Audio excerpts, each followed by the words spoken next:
I will always seek to protect the things that are most important, no matter what it takes, even when it looks futile.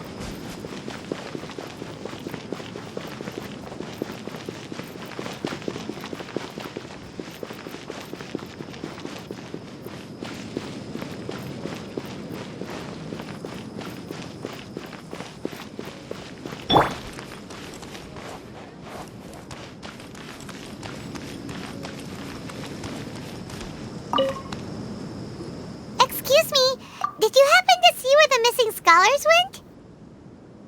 You mean the village keepers? Oh, let me think. When I was eating dinner the other day, I saw one of them by the side of the road, muttering away and eating mushrooms and tree roots. They shouldn't go around eating that kind of stuff. Okay. Did you notice anything else? Anything else? No, I think that's all I have to tell you. Sorry.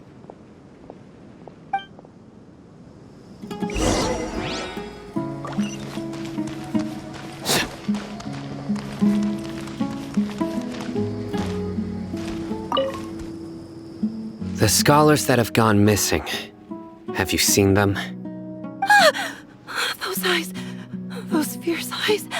You look like a real fighter. Don't change the subject. Right. You were asking about the mad scholars. I think it's been a few days since I last saw them. I usually go to bed pretty early, so I'm not too familiar with what goes on at night. But honestly, I feel quite sympathetic towards them.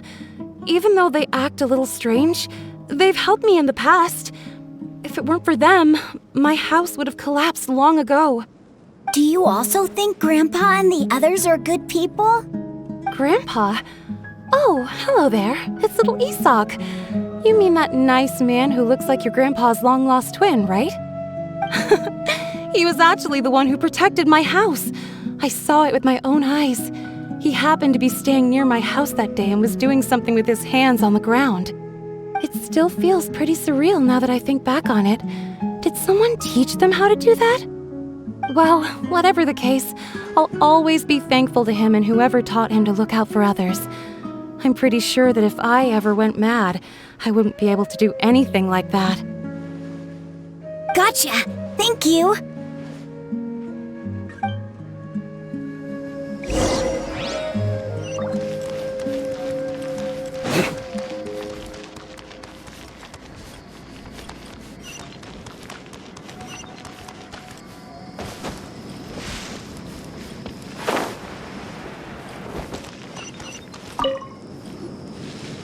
Sir, have you seen my grandpa recently?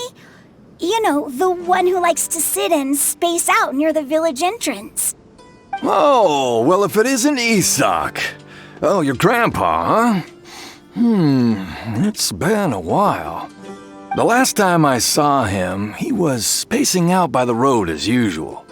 I went and asked him if he'd like any of the food I had prepared, despite my wife's protests. Like many people, she's really quite terrified of them.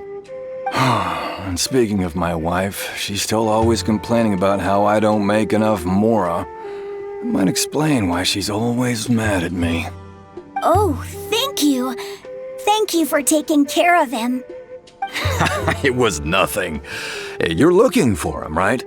Did he go for a walk and get lost? Yeah. That's no good. Well, once you found him, come by my place again and I'll cook a little something for the both of you. I've known you since you were very young, so as far as I'm concerned, you're family. Please feel free to come by anytime. Wow, what a nice guy! Okay, thank you, sir. Huh? Don't say anything for now. Isaac, stay here. Let's head over there. Stay quiet as you move.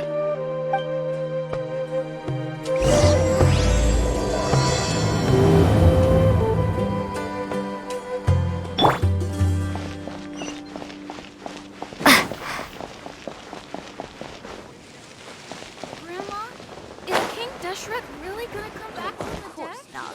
It's all all a bunch of nonsense. Listen, see if you can make out what they're saying. Have you heard? The mighty King Deshret, the sovereign of our faith, will soon return to this world. Yes, of course I have. King Deshret is the one and only true ruler of this land. I've never believed in any other gods. Still, you say he's coming back, but it sure doesn't feel like life's about to change around here anytime soon. What's your proof? Haven't you noticed? The village has been getting more deranged scholars than ever. Delavar was saying that many people also went insane just before the fall of King Deshret's civilization in ancient times. We don't quite know why, but it seems like there's some sort of connection between insanity and King Deshret. Isn't it a sign of King Deshret's power that all the mad scholars have disappeared? If you ask me, they must have been chosen as the final sacrifice for King Deshret's resurrection. Huh. Now that you say it, that does make some sense. Does this mean our lives are finally going to take a turn for the better? Exactly. Those city folks will get what's coming to them. Now, repeat everything you've just said from the very beginning. Huh? Who are you? Where did you come from? My patience is running thin. You heard what I asked.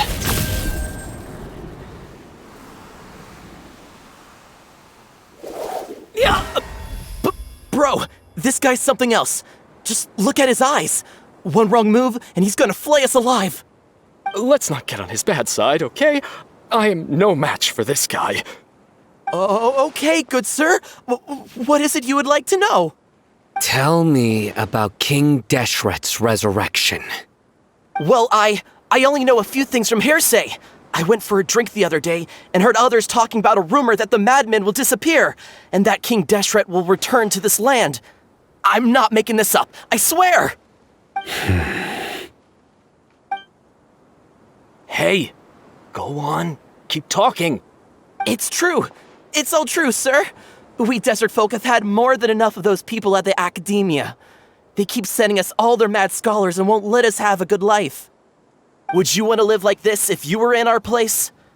The radicals were even more thrilled than me when they heard the news. We're all praying for King Deshret's speedy return.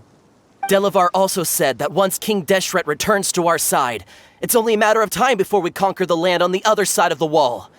They're all willing to serve under King Deshret and fight for a share of the glory. Is that so? Seems like he still wants to know more. Keep talking. Got it!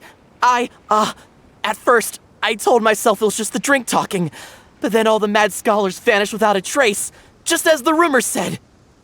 Please don't beat me up just for mentioning these rumors. If I'm guilty, then everyone else around here is also guilty. I'm just saying what the others said. The people here really like King Deshret, but dislike the Dendro Archon. Where is this radical person you talked about? I haven't run into him over the past few days, so he probably hasn't been around the village. What about you, man? Have you seen him at all? No, not at all. We wouldn't dare lie to you. He's really not here right now. Sounds like you're not too close with the radicals. No, of course not. All we know are their names. I have many ways to stop you from talking, and many others to stop you from sending warning messages. So you'd best just stay home and hope I don't hear of you trying to contact anybody. Don't do anything until I've gotten to the bottom of this. Try something foolish, and even Candace won't be able to protect you. Yes, got it. We'll do just as you say. That scared Paimon half to death. Cyno is pretty terrifying. He didn't try to reassure us at all. It's like he's used to hearing that. Oh, Paimon bets lots of people have told him that before. I heard that. Sorry. It's part of being a Matra. The rumor we heard just now seems like a strong lead. but we need to check a few more places.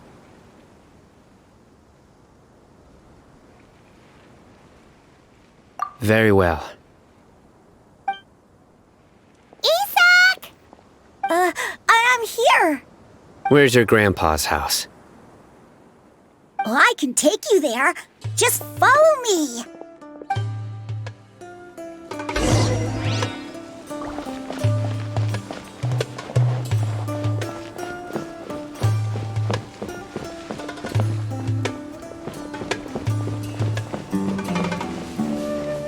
Grandpa, he likes to be alone.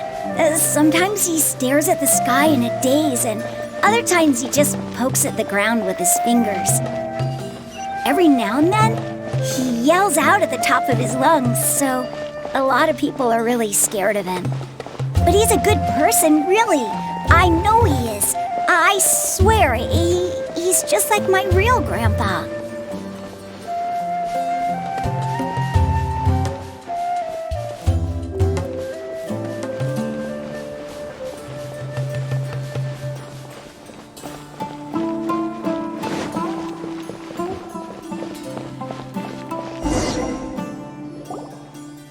This is where Grandpa usually stays. There sure isn't much here.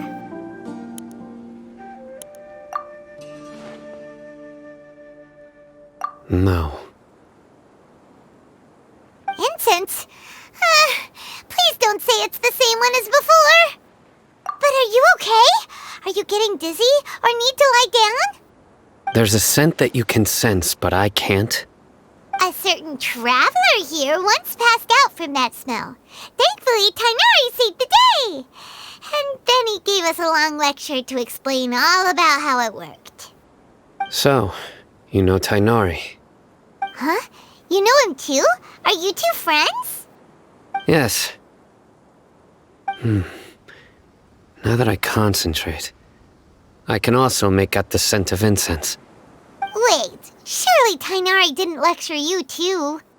No, no need. Did you first encounter this scent at Tighnari's house? In the forest. From a scholar.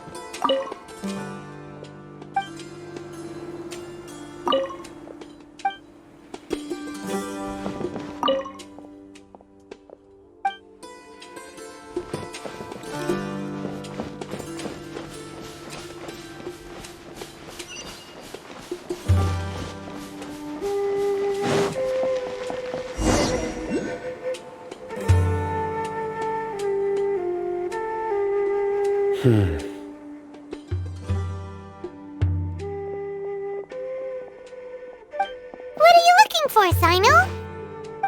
Here it is. Take a look right here. Paimon doesn't see anything. Although the traces have been completely buried in the sand, there are footprints here. From the size and shape, they belong to an adult male. This pattern is a common one from this area. Local shoes. This was probably someone from the village. The scent is quite faint, but still extant. The footprints head in the direction of the door. But who would come looking for Grandpa? He doesn't have any friends. We'd have to ask whoever lured him away with the incense. Huh? So you can lure someone away with just a scent?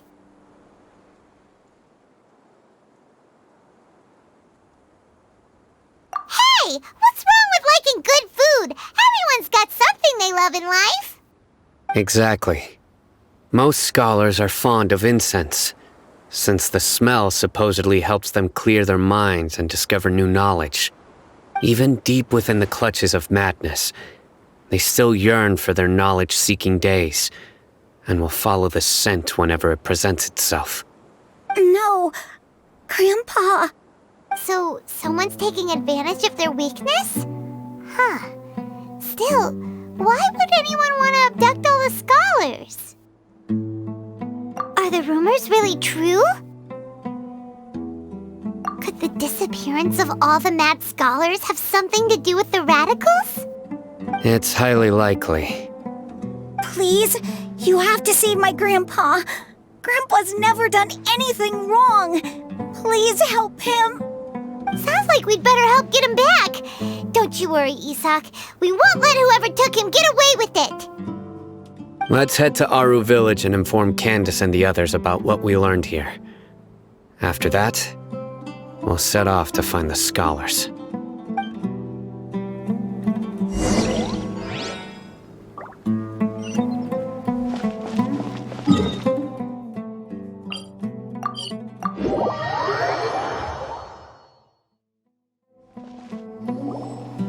Right.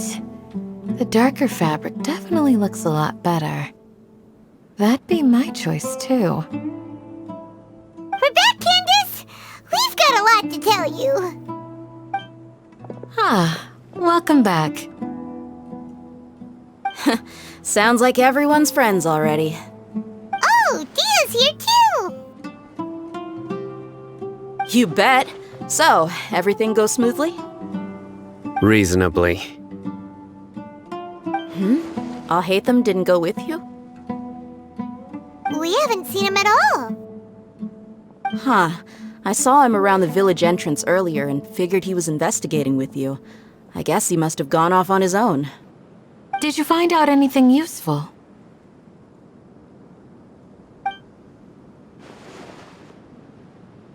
I see. So someone used a kind of incense to lead the exiled scholars away from the village.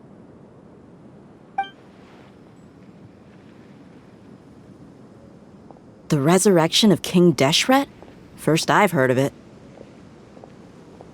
Far as I know, the kind of incense you just mentioned is only popular beyond the wall. Scholars are fond of it, but as you can see, there aren't many scholars still studying around these parts. No seller would be able to make a profit here. Not to mention, making incense is a labor-intensive process. You won't see anybody in the desert with the patience to make or sell something that requires that kind of effort. It seems someone from beyond the wall must have been supporting this. Makes sense. So what should we do then? Do we go back to the academia and search for leads there?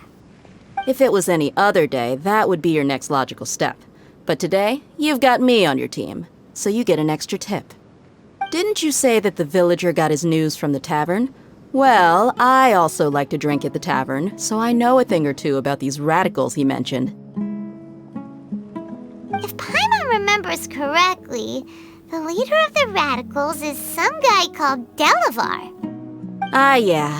Delavar, the scar-riddled bandit, Engur, the wide-eyed butcher, and Jabari, the duck-tailed bearded crook. The whole lot of them are known around these parts.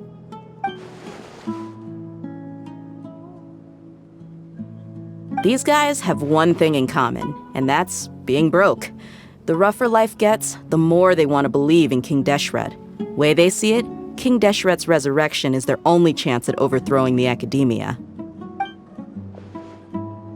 Throwing all of Sumeru into chaos is the only way to change the way of life here in the desert. Anyway, that's my guess why they've chosen to become radicals. Tia! You're amazing! You really know this place inside and out!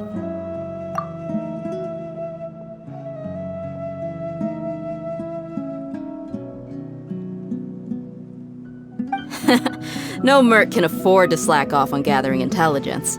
Every mora I've spent in the tavern has been a valuable investment. Let's head out. Now hold on, you're staying right here, Cyno. Why? Aaru village is not a big place. Outsiders stand out here like a sore thumb. I'd bet word about you has already gotten out. The desert is unforgiving, so the way of life here is also a lot tougher than on the outside of the wall. You survive on making connections out here. Compared to you, mercs like me are just third-rate amateurs. I've got no actual fighting skills to speak of. But that also makes it a whole lot easier for me to gain the locals' trust.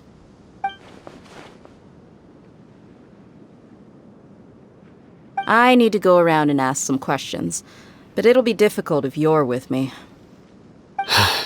Fine. Good, then we've got a plan.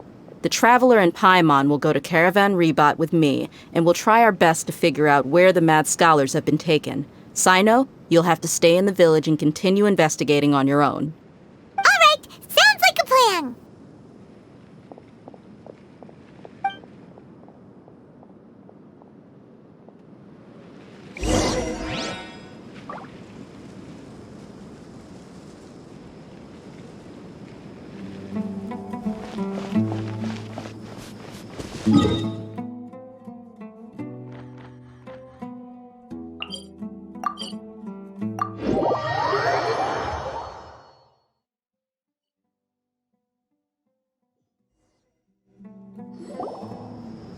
Well, here we are again.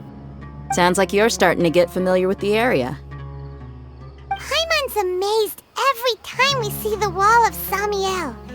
How can a wall this tall even exist? It's almost unreal. I know what you mean.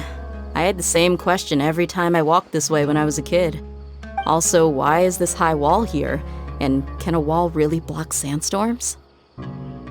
It was only after I grew up that I realized the wall of Samiel isn't just there to keep out the sandstorms. It serves a more important purpose, keeping out people like us. Sumeru is run by wise and mighty sages. To them, us desert dwellers are nothing but tools that can be used and discarded at their whim. We're cheap labor, like livestock, but easier to control. Nothing more. Even if a child from the desert got the chance to obtain an Akasha terminal, almost all their requests for knowledge would be denied. The academia believes we're underserving. Geniuses like Sataria are one in a million. The other children never get a single chance to try and rewrite their fate, even though the academia knows very well that we're humans, just as they are. That's terrible. I would tear down this wall with my own hands if I could.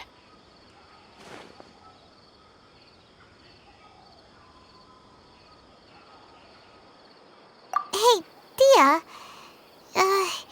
You're not thinking about doing anything scary, are you? No, not at all. This place just gets me thinking, that's all. Besides, we're here to procure information, aren't we? Yep, we gotta catch those... Shh. Caravan-ribatu is crawling with people, so be careful what you say. We don't want anyone to find out what we're here for. Our mission started the moment we arrived here. Let's go check out the tavern. Maybe we'll find someone I know.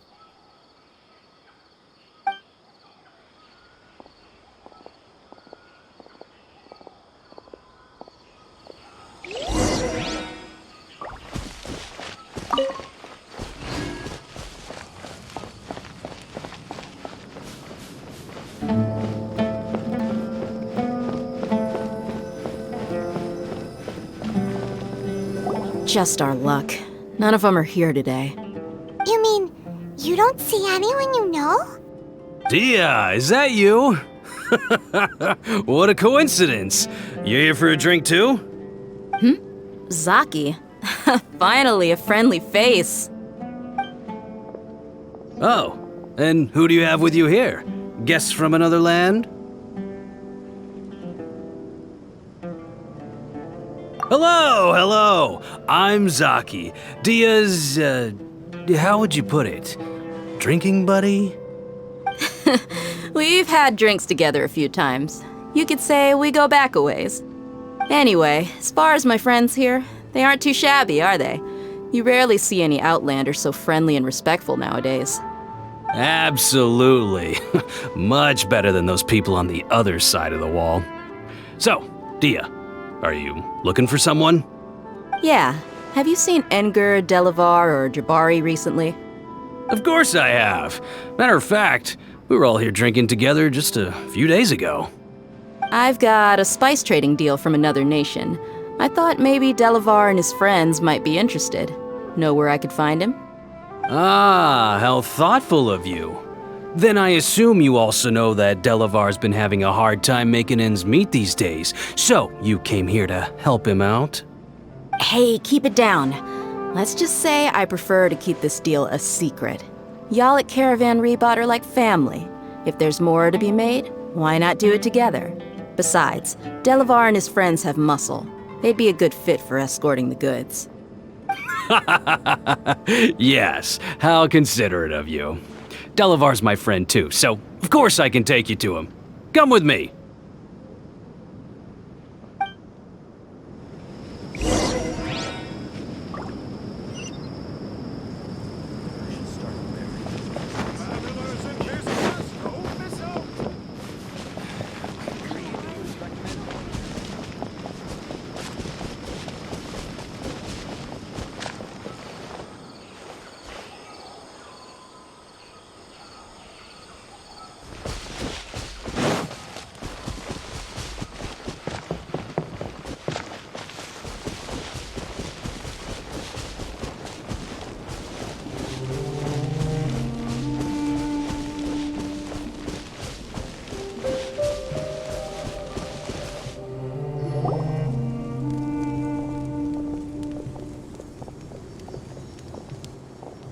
Are we there yet? Yep, this is the place. This place is practically deserted. What are they doing in a place like this?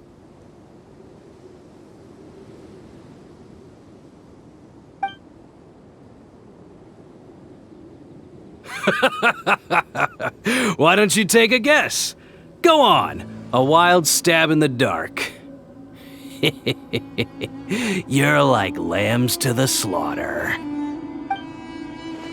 Oh no! It's an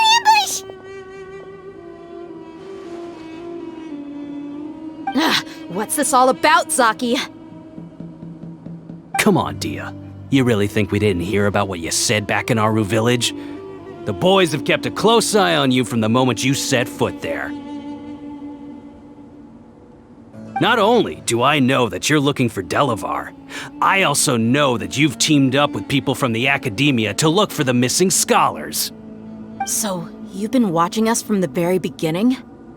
Uh-oh. Paimon knew leaving Cyno behind was a mistake! And you left the strongest one in the village, didn't you? Who do you think you are?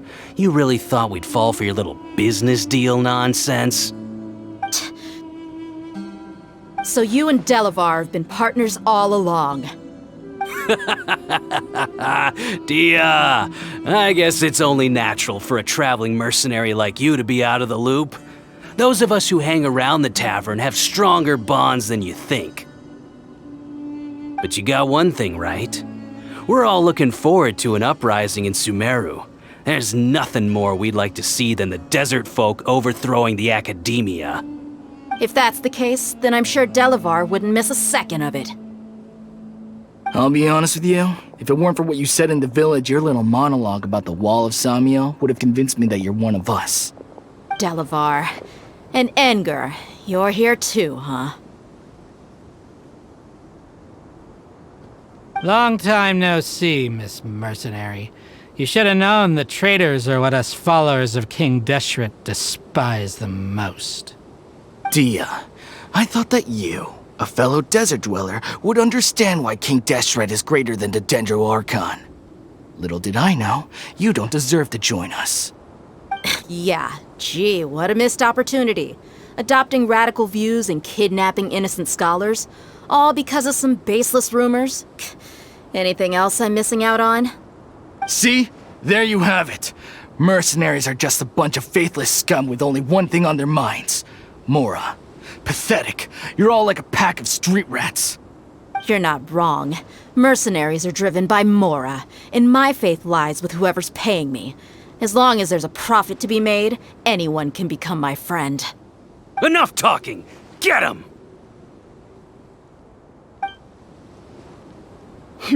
Just as I expected. Let's teach him a lesson, traveler. Following orders. New punching bag. Solidify! Nowhere to run! Do your work! Spring forth! Hear my prayer! Yield! Surrender! Gather! Do your worst! Scatter! Flee! Futile! Rope! Take that! Propagate! Stabilize!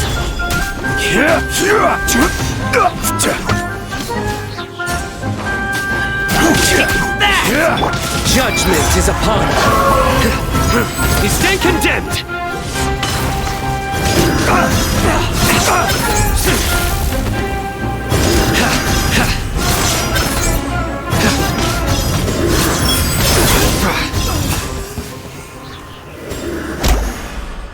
Impossible! How could you? So, what do you think about your meticulous network now, Zaki?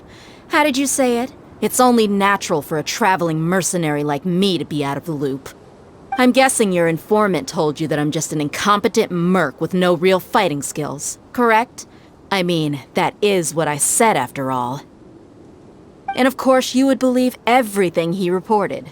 The only thing you know about me is that I'm a mercenary, but you've never seen me in action. Even though you heard we went to handle monsters together, you believed that Candace was the only one doing all the real fighting. That so-called Flame Mane is just a fraud. She admitted it herself. She just uses her connections to gain the trust of others. That's what you thought, right? Ugh. You lied in the village because you figured that we'd have people watching you. And you were stupid enough to fall for it. I figured as much the first time we drank together. You all thought you were so smart. Pathetic. Okay, that should be all of them. Whoa! So you've been planning this since we were in Aaru village? No task can be done without preparation. I just happened to notice a couple suspicious-looking people while you were out investigating. Oh, but instead of catching them right away, you let them report back. Those two who were snooping around were just a couple small fries. If we want to get the real catch, we have to be patient and give it some time. Oh, you mean the funny name she mentioned back in Uncle Ampu's house? The wide-eyed butcher, scar-riddled bandit, Paimon can't remember them all. That's just a bunch of drunk talk. Engar and Delavar like to talk themselves up when they're drinking. Engar, the wide-eyed butcher, and Delavar, the scar-riddled bandit, are the nicknames they came up with for themselves. Alcohol has a way of making people share what they really think, so Engar and Delavar are always rambling in the tavern about how King Deshret is a superior deity. What about Zaki? He's just a numbskull who fell right into our trap. Zaki was probably the best hidden of them all. My initial plan was to find Delavar first, and then try to track him down. That's what you wanted to ask when we were at Uncle Anpu's house, right? Jabari is one of the villagers you talked to. You know, the one who wanted to treat Исаак and his grandpa to some food. Wait, so he's a radical too? No, he isn't. I just needed to tack on a random villager name to make the eavesdropper think that I was making some wild guesses based on my impressions. Wow, what a genius idea! Well, that's an expert mercenary for ya. Ah, you're too kind. It was straight from the usual playbook, if I'm honest. So, that thing you were saying before, is it really true? About what? About how mercenaries only care about Mora, and that anyone's a friend as long as there's a profit. Does that bother you? What makes you so sure? Dia, do you dislike the Dendro Archon like the other desert folk? You two are pretty sharp. No, I don't have anything against the Dendro Archon. I've heard a lot of nice things about the Lesser Lord from Dunyarzad. I can understand her devotion and gratitude. Dunyarzad's just an ordinary person. There's no way a god would be so involved in the lives of everyday people, unless they were truly compassionate. I've begun to realize that the sages are behind everything that's happened recently. The radicals' blind belief in King Deshret, making the Dendro Archon out to be an enemy. It's all the academia's trickery. But I see through it all. And unlike them, I can never be hostile towards anyone who's never done anything wrong.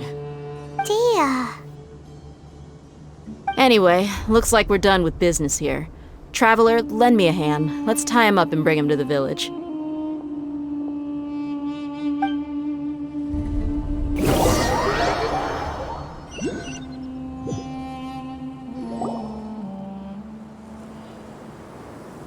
This should be all of them.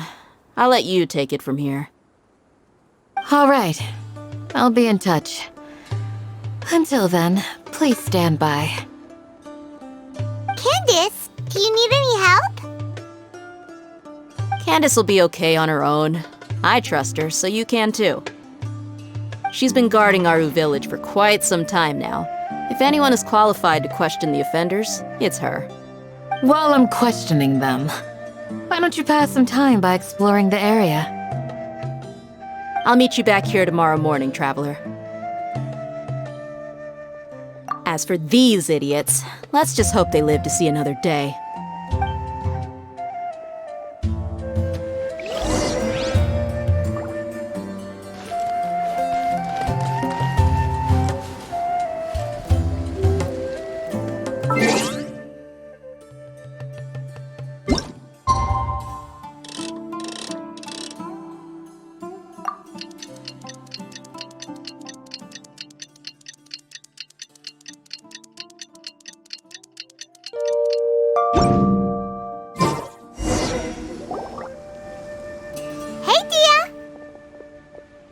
Right on time. We'll know any moment now. Paimon's been wondering. You seem to know Candace pretty well. Have you been friends for a long time? We've known each other for some time now. She's a pretty interesting person. Even though she's an extremely strong warrior, she never misuses her powers against others. Oh, Paimon knows what you mean. Like a lot of martial artists say, never take the fight outside the ring. Yep, I guess you can put it that way. It takes strong convictions to be as dedicated as she is, and shoulder that kind of responsibility. Us mercs, on the other hand, we pretty much live from one day to the next. Well, Paimon thinks you're great too. Really? Thanks for that.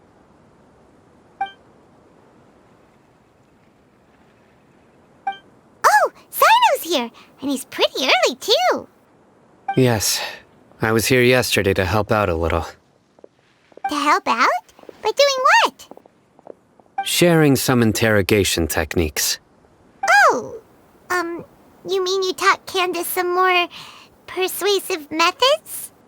Right. Come on in, everyone. Come on, let's go inside.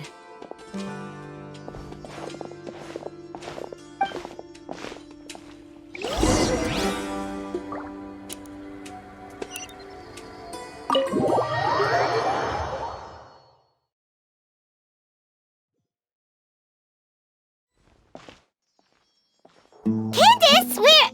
Whoa, you look furious. Do I? Huh. What gave it away? Oh, there's no mask that can hide true bloodlust.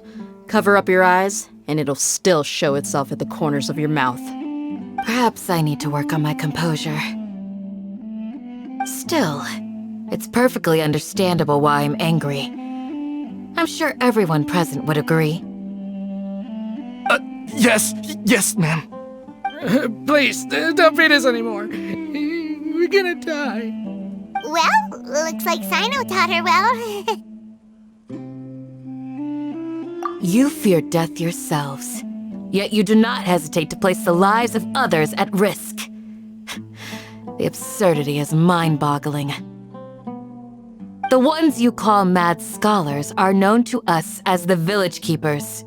They are vital members of our community, and some even count them as family. You come here, to my village, and you treat my people as nothing more than stepping stones towards your goal. Tell me, what would you do to you in my position? Mercy! Please have mercy! You've made your bed. We may both be desert dwellers, but there's one thing that I understand better than you. The resurrection of King Deshret will only result in war, and war serves no one. The people of Aaru village care little about which god is in power. Life may be tough and tiring, but we wish to preserve our way of life. A war would only cause us to lose all that we have, and that is not a responsibility that you can afford to shoulder. We understand. We're sorry! I'll tell you everything I know, please. Just let us go. I'm listening.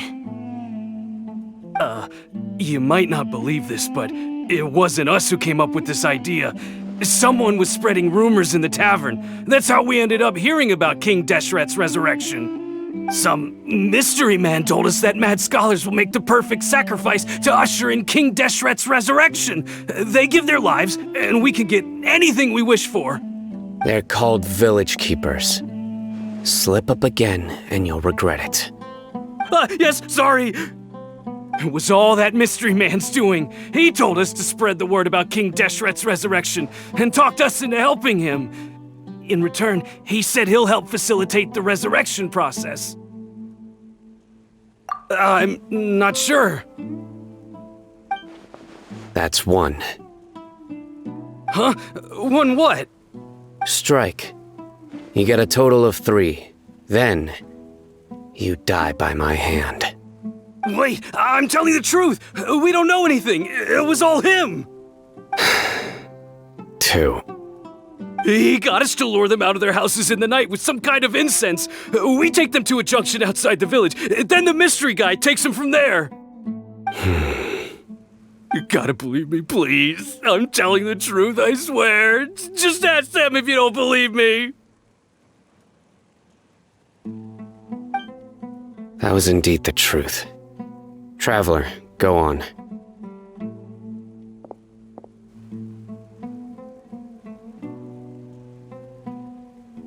You have to believe me. If I knew that, I would have told you his name right away. I'm not risking another beating to keep his secrets. No way.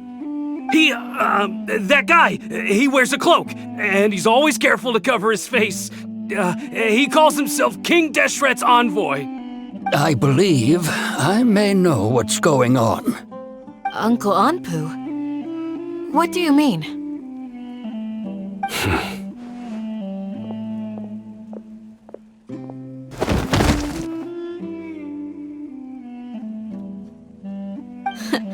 Smooth. Okay, speak. If my suspicions are correct, this mystery man they speak of could be from the academia. Some time ago, people from the academia attempted to take the village keepers away. I refused, insisting that they are part of our community. It strikes me now that this secretive character shares the same goal they had. Which means it's highly likely that the academia was purposely spreading a false rumor to trick the radicals into delivering the village keepers right into their hands. They were the ones who brought them here to begin with. Now they're trying to take them back? We aren't gonna let that happen. Not the academia again.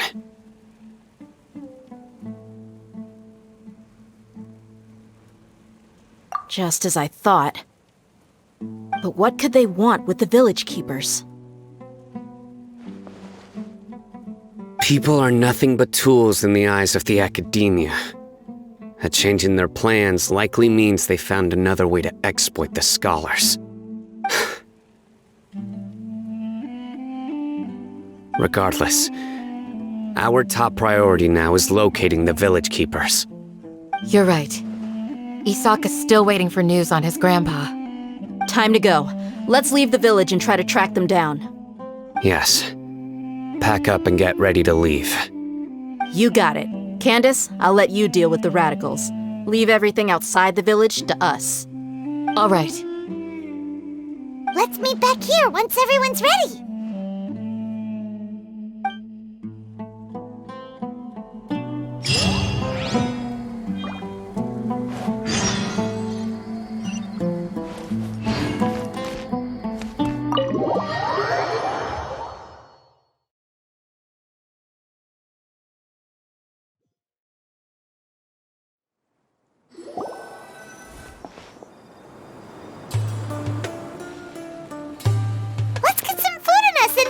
Whoa!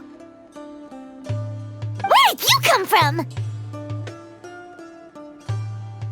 Well, as you can see, I am merely sitting here and reviewing what we have deduced thus far. You were gone for ages, and now you're suddenly sitting here musing to yourself? Where have you been anyway?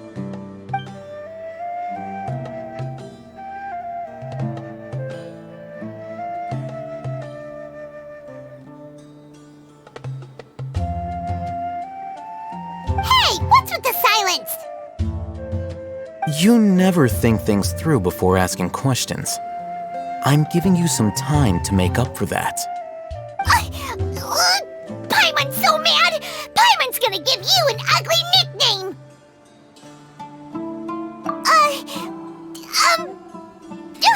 Never mind! Paimon's got nothing. There's just nothing super obvious to pick with this guy. It makes it so hard. Well, you've heard nothing to suggest I left this whole time, so clearly I stayed in the village to investigate. Anyway, you plan to leave Aaru village and keep searching for the truth of this matter, yes? Yep. We're not gonna find out anything more by staying here, so we thought that we might as well take the search elsewhere.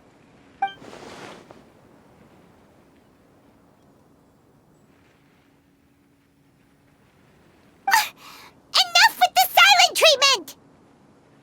No. I'm just surprised that you decided to team up with him. Al-Hайтам, you haven't helped us out at all ever since we arrived at Aaru village. Bold of you to question our choices.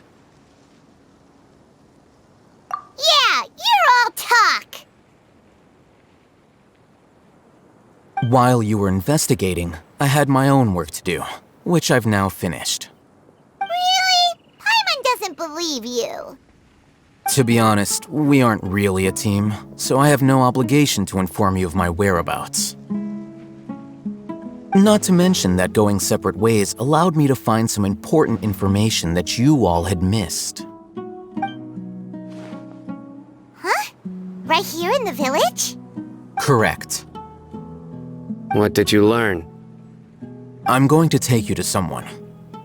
But before that, you need to understand where she's coming from. What does that mean? How do you think the residents of Aaru village feel about what we're doing? In other words, do you truly believe every single word the villagers tell us? You mean, some of them lied to us? Hiding the truth does not necessarily equate to lying. Again, these people have their reasons. Remember what Candace said? Most people in Aaru village don't necessarily care which deity is in charge of Sumeru. That's because whether King Deshret or the Dendro Archon has power is of little significance to them. By contrast, the perils of their daily lives are ever-present concerns. They won't simply share everything they know with you without good reason. That's why you believed there was no further information to be found in this village. Glad you're following along. Among those you have talked to, there's someone who was consciously keeping you out of the loop. In fact, she's been observing your every move since you arrived.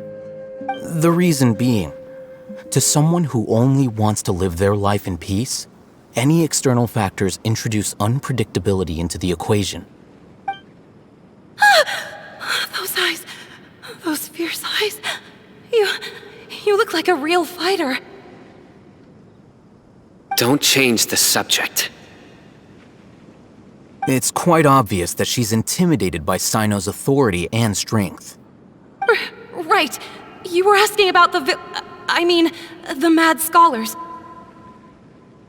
She corrected herself mid-sentence because she's aware that there are King Deshret fanatics in the village. If she sounds too friendly towards the village keepers, she could easily make herself the radicals' next target. I think it's been a few days since I last saw them. I usually go to bed pretty early, so I'm not too familiar with what goes on at night. Remember? She made a point of denying her involvement in anything that occurs at night. But honestly, I feel quite sympathetic towards them.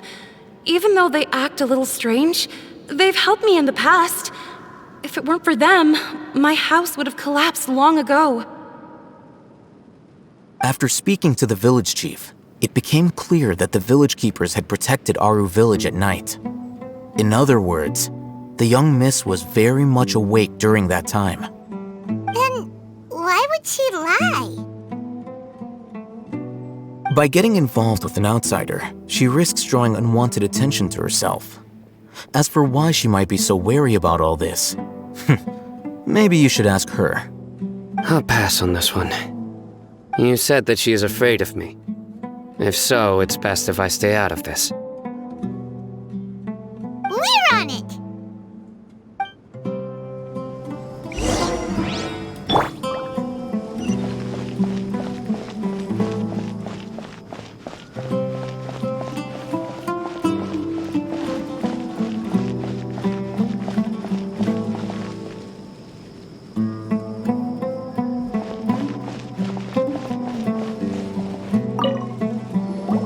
Miss Shani, as we discussed earlier, I've brought someone with me.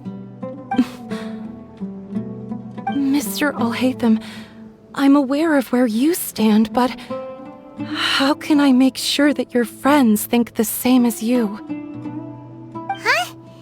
What do you mean? We need to clarify our stance or something? Go ahead and talk to her. You'll get the answers you want. Go on. Earn her trust. Is it really that simple? May I call you Traveler? Hi, Traveler. I want to ask you something. Do you think the resurrection of King Deshret can truly change Sumeru for the better? Why's that? That's very similar to what Miss Candace says. I know you two are friends. That's why I'm willing to talk to you, even though I do have some reservations. Before, I wouldn't even have the courage to ask something like this. Traveler, do you believe our lives will get better?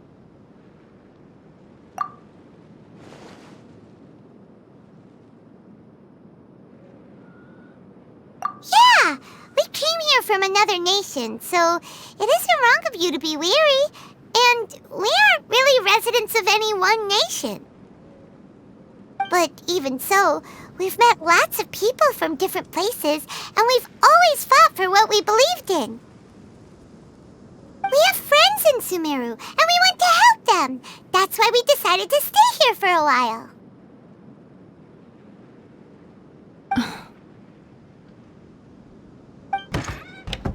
I want to trust you. My apologies for posing my questions like that. To be honest, I didn't expect you to come back for more information. Al-Hайтam told us you have your reasons. It's okay. We understand. The fact is that only one side of my family is desert folk. I don't really fit in anywhere in Sumeru. Some believe in the Dendro Archon, while others believe in King Deshret. I don't belong to either side, and neither side would want me. Speaking of which, The radicals mentioned that they despise traitors. Do they just think that anyone who's different from them is a traitor? Yeah. Some people can be so narrow-minded when it comes to bloodline and beliefs. It makes no difference what I say or how I behave. I'll always be suspected of having ulterior motives. Slowly, I just stopped talking to people. I pretended not to hear or see anything. All I want is to live my life in peace. And then it happened. The village keepers who had helped me disappeared with no explanation, and I didn't dare breathe a word about it to anyone. Until now. You can tell them. I'm sure she'll keep your secret. All right. I'll tell you what I told al-Hайтам. I actually have a sharper sense of hearing than most. Sometimes, I hear strange crying sounds in the night. There are ghosts? Perhaps. I'm not sure. It's faint, but it's definitely the sound of crying. It comes from far away in the distance, and always carries very raw emotion. It used to be louder and more frequent, but ever since you arrived in the village, it doesn't seem to happen as often, and when it does, it's much quieter. I have to focus really hard to make it out. I confirmed this with the guards on night duty. They also have someone with a good ear, and he's heard similar sounds at night. But, because we're in the middle of a desert, he would rather believe that they are the cries of beasts than ghosts. There's really nothing around these parts, except for an old hospital not far from the village. I think they used to use it for treating Elazar, but it's been abandoned for years. Yeah, let's go!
Run!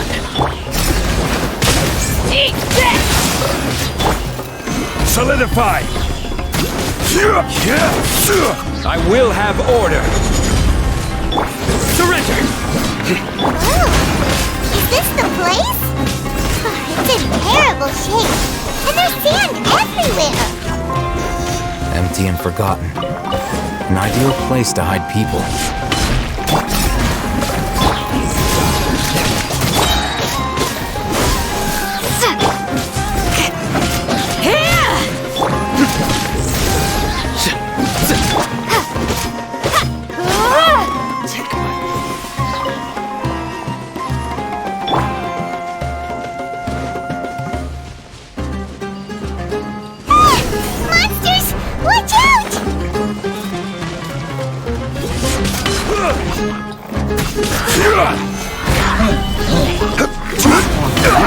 Terminate! Yield! We shall prevail! Through me, justice is served!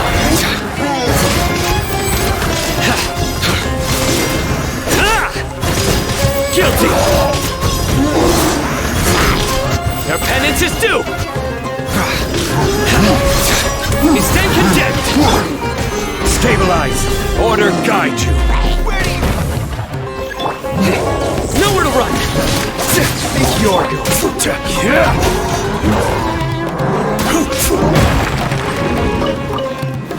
Gather! Flee!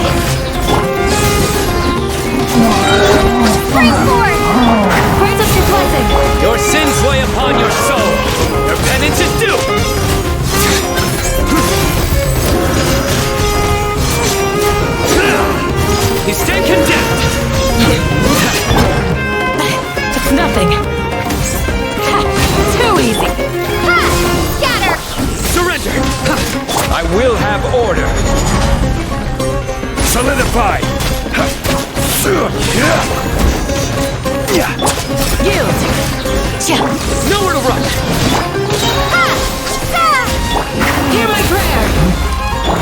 Judgment is upon them. Guilty! Their penance is due!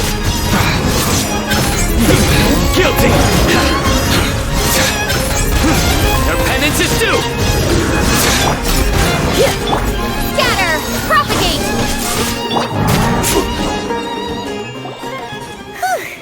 They were easier to deal with than Paimon had expected. Super strong bandits? Or monsters taller than buildings dropping out of the sky? Or, something like that. He looks super serious. We gotta stay on our A game too. This is the one.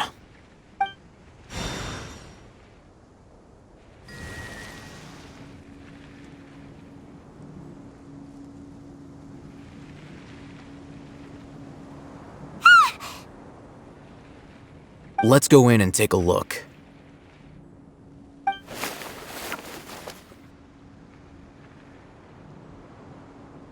Hey,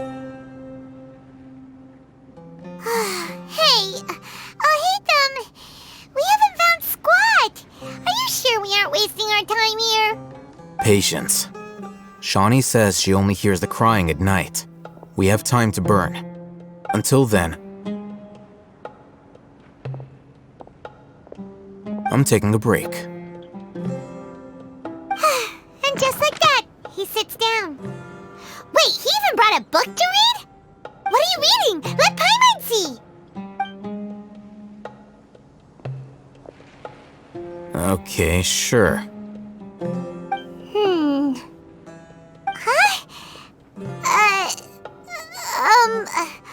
The natural position, which is the positional propensity of an entity in natural motion in contrast with an object in forced motion?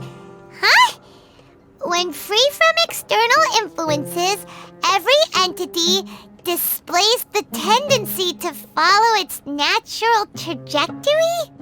So, you got that? Oh, Paimon gives up! You keep reading your book, see ya!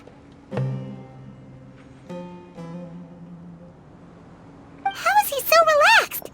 Look at him, reading an impossible book in a creepy place like this.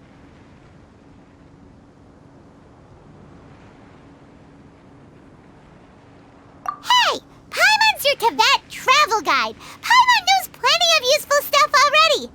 And anyway, it's not Paimon's fault that the books people read in Sumeru are so complicated!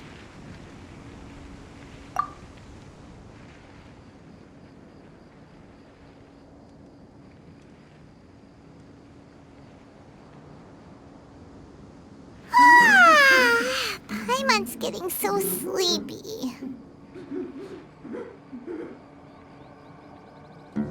Huh? What was that sound? There it is. It's coming from that direction. Is the sound coming from here? Huh. Paimon's not seeing anything.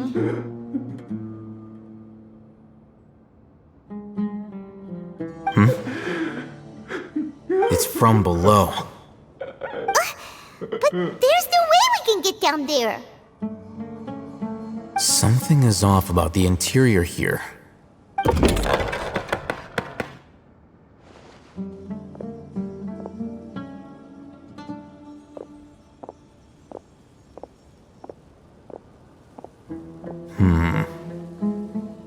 As I thought, there's a hidden structure. Wow. It's like they tucked another hospital into this one.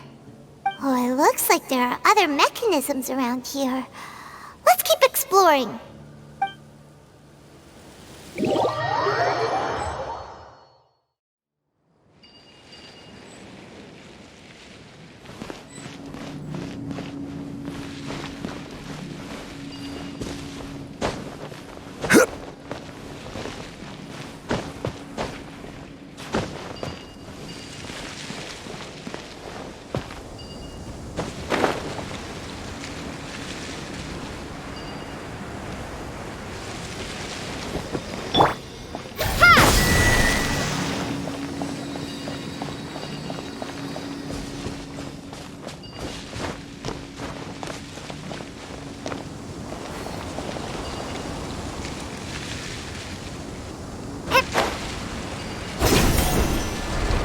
Close enough.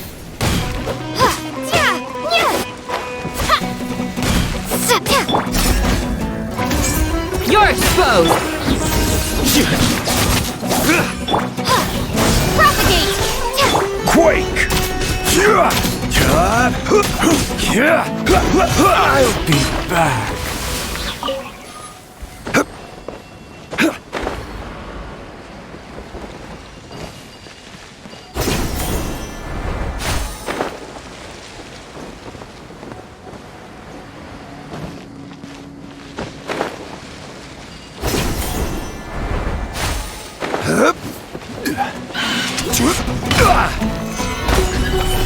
Springboard!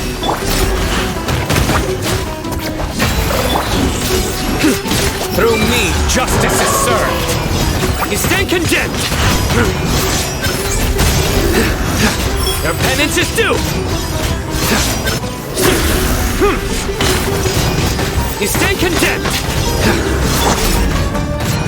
Pin them down! Scatter!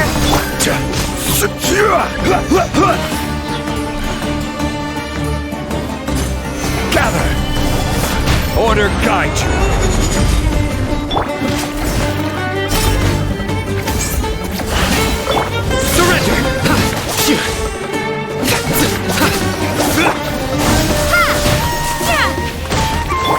We shall prevail!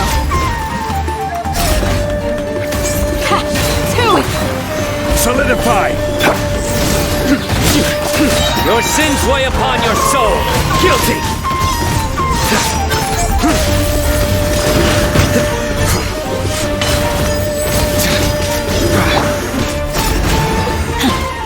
Germinate!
Stabilize! I will have order!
Without alarming him.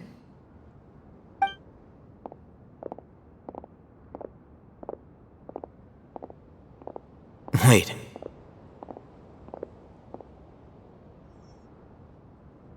You're...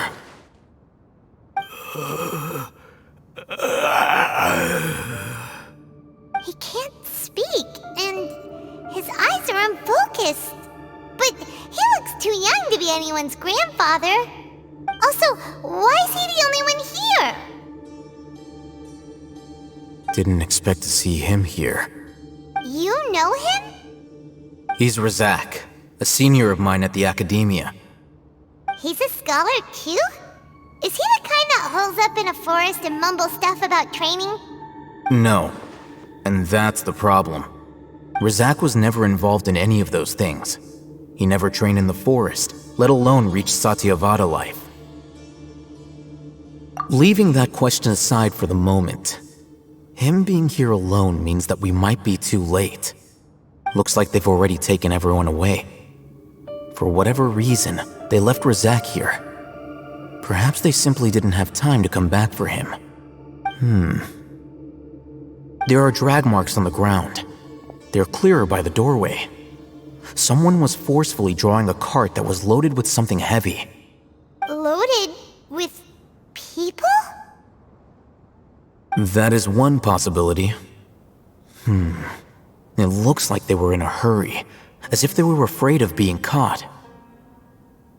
In their haste, they failed to notice Razak hiding in a corner. The symptoms are identical. Looks like we found living proof. Huh? Why do you say that? Allow me to jog your memory. Recall your time at Port Ormos. Don't you think his symptoms look familiar?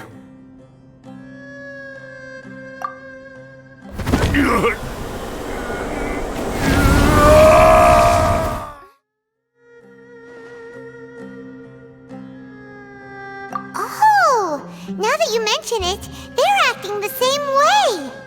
Correct. The Academia is behind all of this. It isn't difficult to deduce their rationale.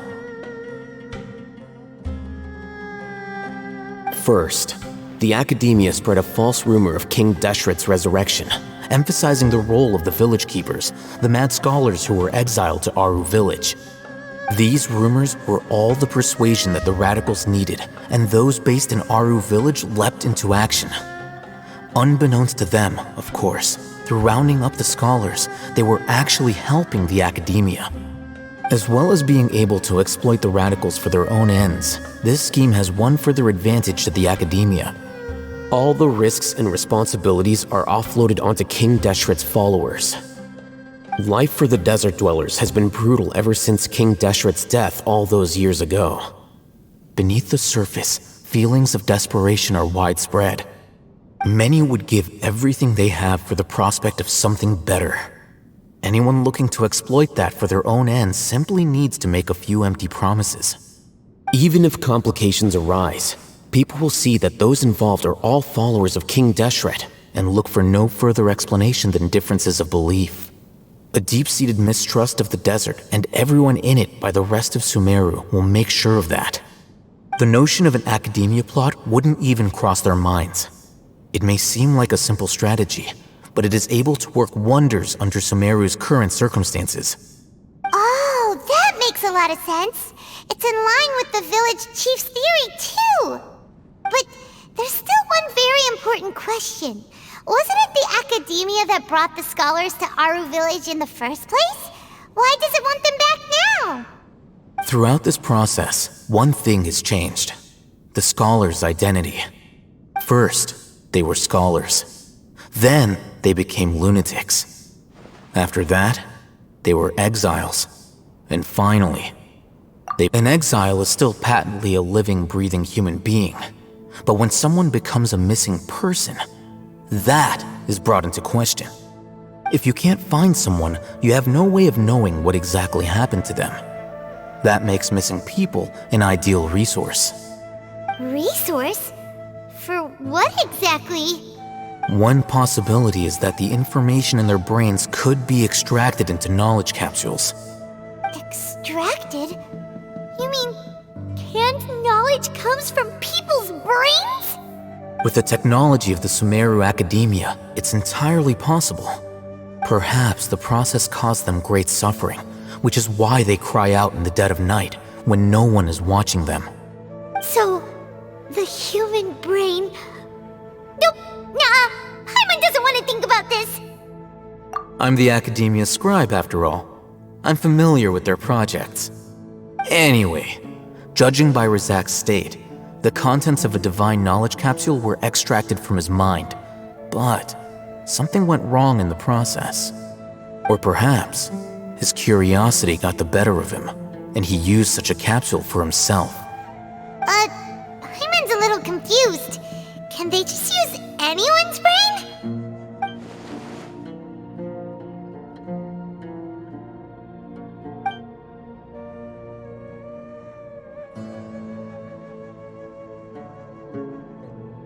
The look on your face tells me you've realized the answer. That's right.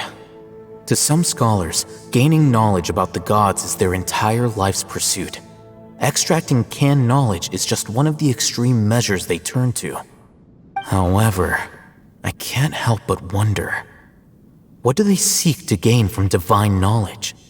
The Academia is going out of their way to look for forbidden knowledge, but what is their ultimate goal?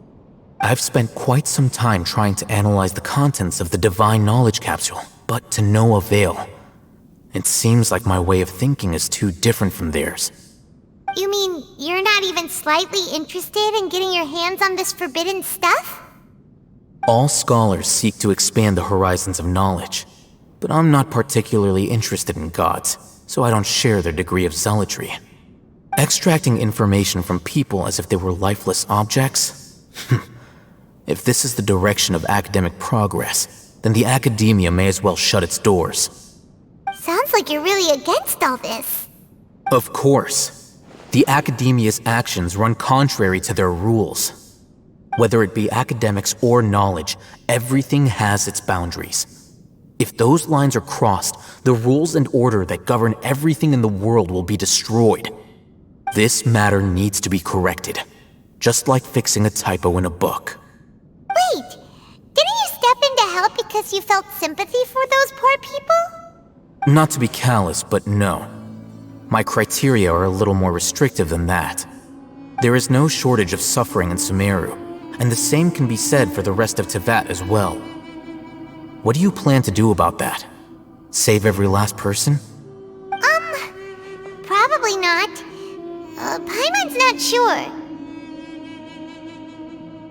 You can say that. Simply put, I don't blindly place my faith into strength or heroism. I do what I want.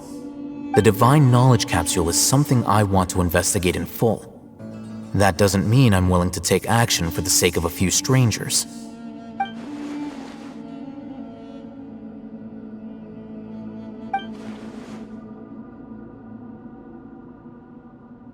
Paimon's been wanting to say this for a while. There are a lot of bad guys in the Academia, but you're not one of them. You're their weirdo.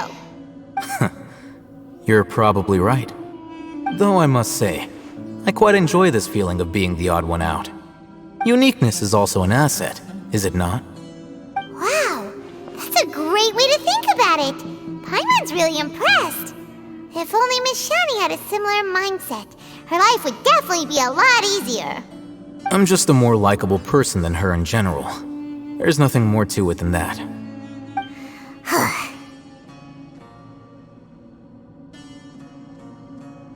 He won't last long if we leave him here.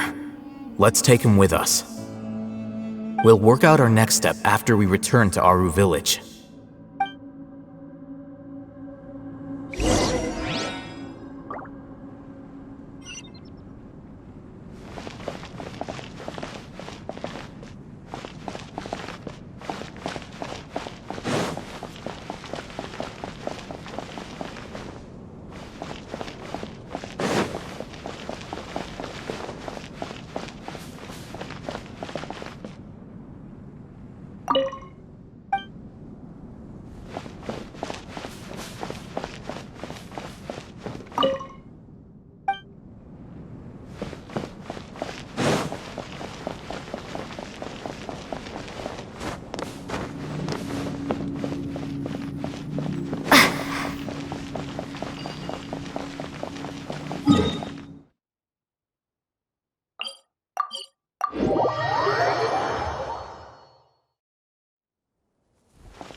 You must be tired.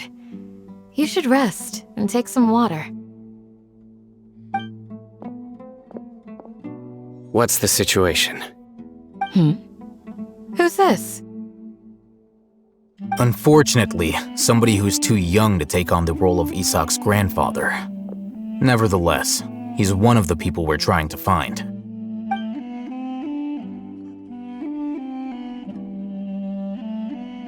So, at one point in time, the abandoned Elazar Hospital served as the Academia's site for extracting divine cant knowledge. Yep, pretty much. Their plan must have been implemented at some point before we arrived at Aaru village, since divine cant knowledge has been in circulation for a while now. Yet, they fled once we were headed to the village, almost as if they knew we were on their trail. Why is that? Yeah, why is that? We may have a mole in our midst. One of us could be secretly revealing our whereabouts to the Academia. Huh? Are our friendships that shallow? Looks like none of you have realized wherein lies the issue. Cyno, you're the reason why they can predict our movements. Wait, what's that supposed to mean? Choose your next words very carefully. It is simply a logical inference. I have my reasons. So what you're saying is, Cyno's the mole. Interesting. And here I thought you were the most suspicious one, al-Hайтам, since you were always acting alone. I know. You have a point, but I realized something as we were returning from the hospital. Cyno isn't like any of us. What are you trying to say? Do you still remember who you are, General Mahamatra?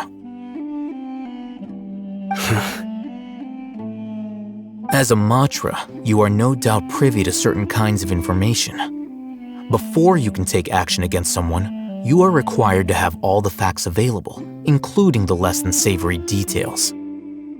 Simply put, the Academia has traditionally allowed you access to a wealth of sensitive information. Knowing their modus operandi, wouldn't you expect them to take precautions against you? If you want to raise a vicious wolf, you need to make sure that you can avoid its bite. The Academia is monitoring me? It's not that simple. The Academia has eyes all over Sumeru, but they have a special protocol for dealing with you. Every so often comes a Nyagarbaha Day. On this day, the Academia enters new information into the Akasha through knowledge capsules.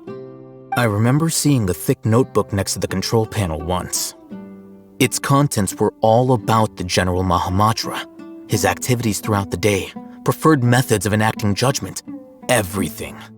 You're saying that the Academia entered my information into the Akasha too? But what's the point in doing that? My actions aren't important enough to be added into the Akasha. The Akasha is capable of computation. The Akasha's algorithms are entirely capable of predicting your movements using the data entered. When you would depart, the route you would follow, your destination. It knew all of this. It predicted my every move. The Academia has been watching you longer than you think. However, the fact that you resigned is proof that their suspicions were well-founded. So that's how it is. Cyno adheres to his principles so strongly that he's actually a thorn in their side. Tenacity of will and steadfast faith are worthless to the Academia. They need scholars who are easily pliable and mindlessly go after anything they can profit from. Cyno, don't take it to heart.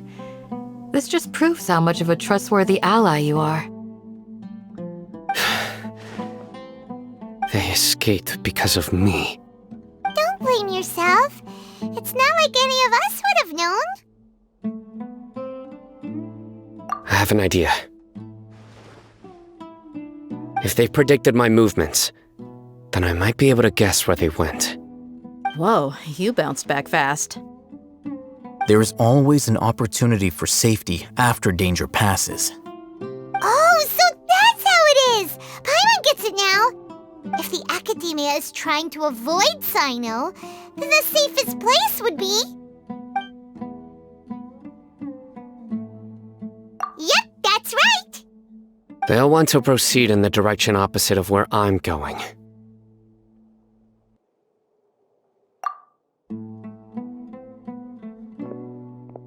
I must go. There's also something I want to investigate. Let's go, guys! After him! Please, wait! I want to go too! You want to go too? If so, you have to promise you'll stay safe. I want to find Grandpa. I promise I'll be careful and not cause any trouble. Everyone, I leave him in your hands. Yay! Let's go! Remember to pack some food with you! Paimon feels like we're missing someone, though.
Yes.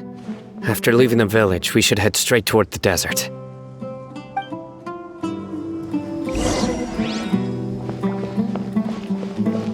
I know the desert like the back of my hand. Is that because you play here a lot? Yep.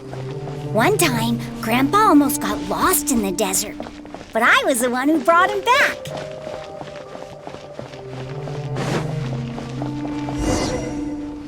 There's something here. What's this? It's buried in the sand. Looks like we'll need to roll up our sleeves and do some work. And Paimon thought running around everywhere was already enough work. Okay. So, we have to dig it out? Whatever's down there looks like it's buried really deep.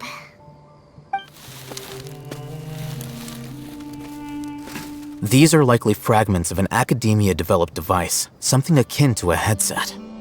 Looks like there were more than one village keeper. They must have been escorted this way because there are device fragments scattered around here. Let's split up and search the area. Chances are that we'll find other things nearby.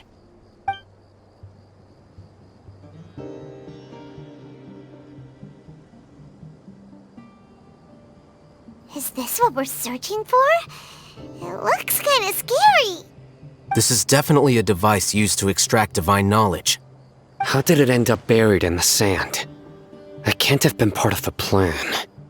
They must have been attacked along the way. Wait, what? Grandpa, I hope you're okay. Don't worry, your grandpa's gonna be fine.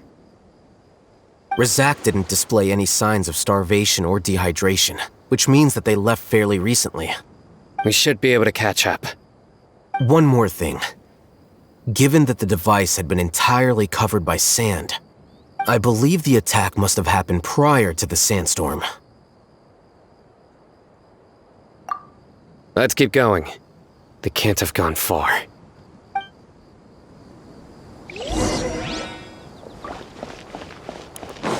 Ugh, but running on sand is so tiring. But you're flying, aren't you, Paimon? Is flying over sand tiring too? Ugh, of course it is!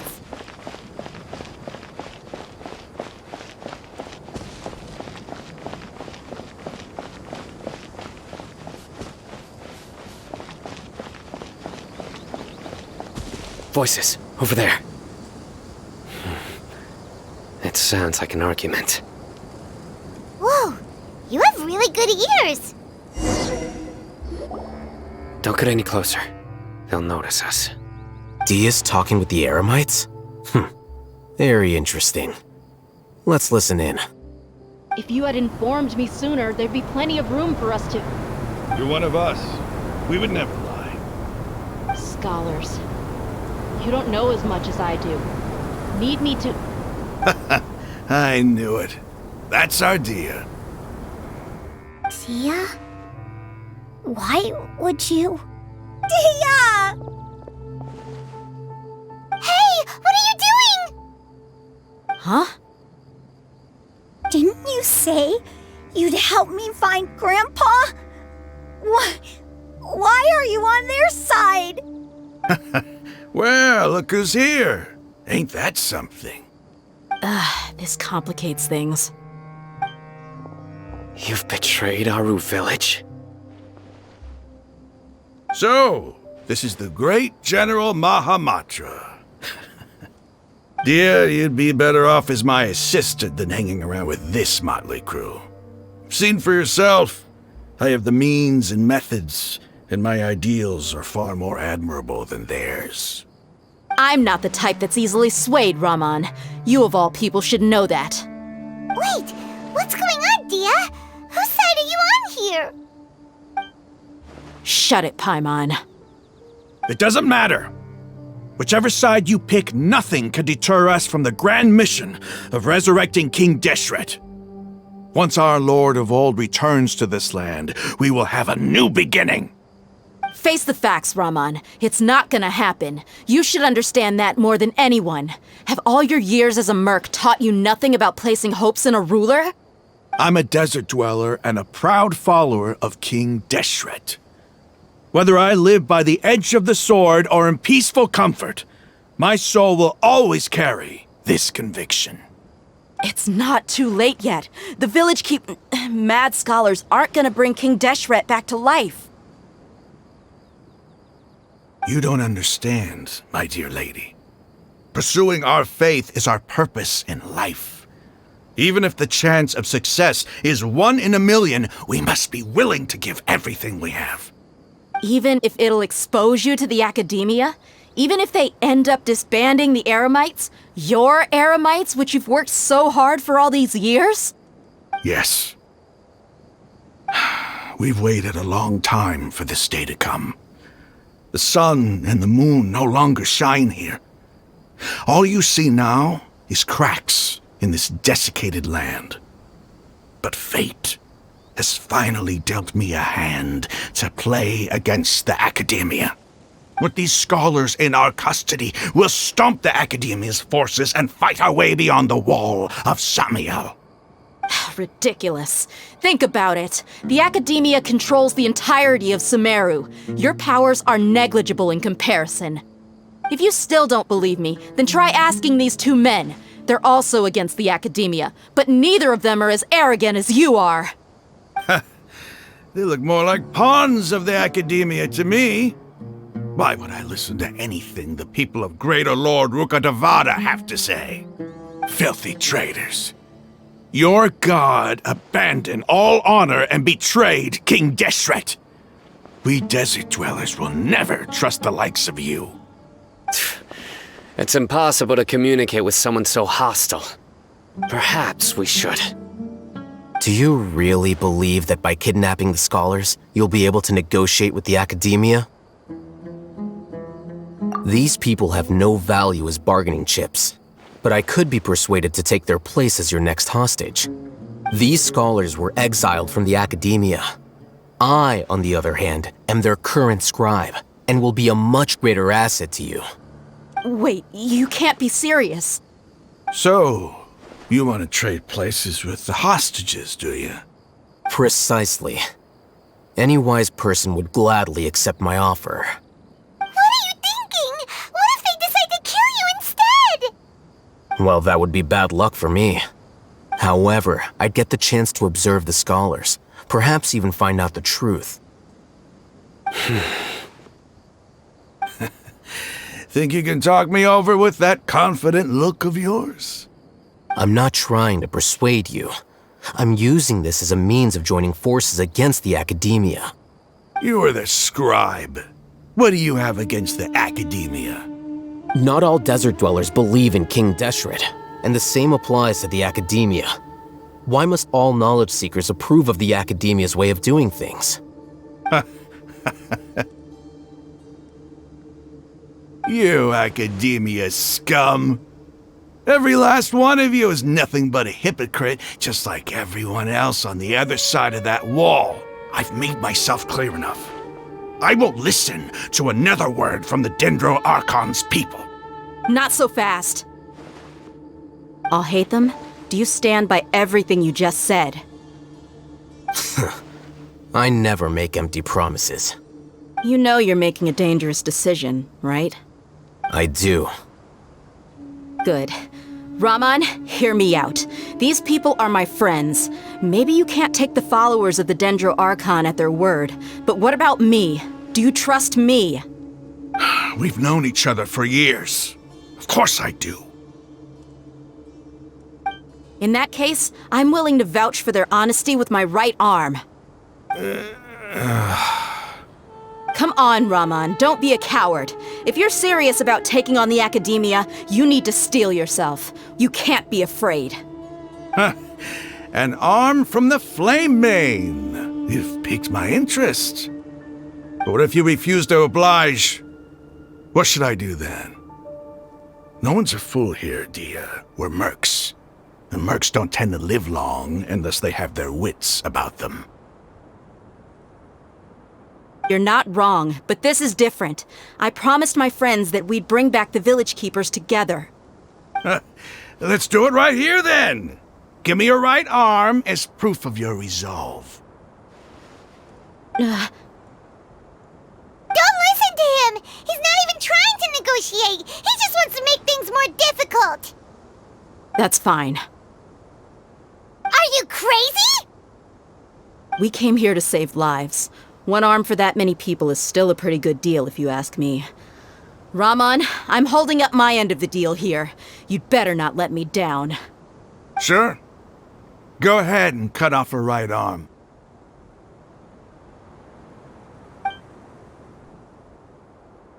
No! Dia! What are you gonna do? Think of something! You don't have to go this far. That's not for you to decide. Do it! Dia! Run!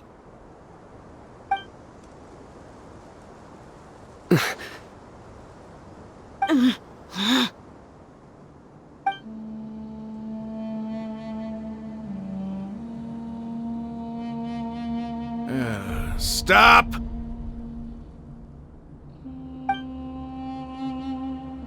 What's wrong? Can't do it? Flame Mane, you and I are both desert folk. Cutting off your arm is no different than cutting off my own fingers. Where's the sense in cutting my own kin to pieces? You've shown me that you're serious. Go on now, take your friends and leave. Meet me in the desert at noon tomorrow.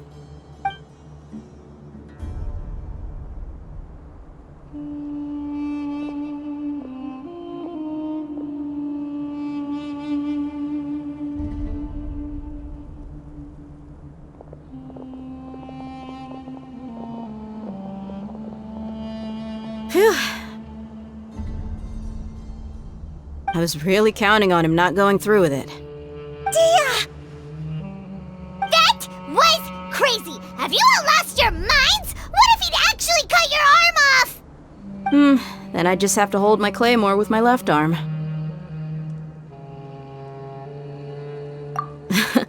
Okay, I'm sorry. But sometimes when you're out on a limb, you gotta double down to seal the deal, you know? Don't ever make a promise like that again. I can deal with the likes of them. If it came down to it, you would not lose to them either.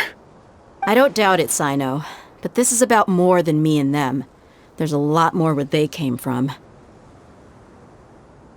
Even if we got rid of one bunch of radicals, there are others out there. Wiping them out would do more harm than good. As you wish. I'm sorry, Dia. I should have stayed put and listened. I should have trusted you. It's okay. I promised you I'd help find your grandpa, so I'll do whatever it takes. Whatever it takes? You just might be scholar material. Huh? Are you serious? The Eremites once said that I was a lunatic. Perhaps a little madness is essential to be successful in research.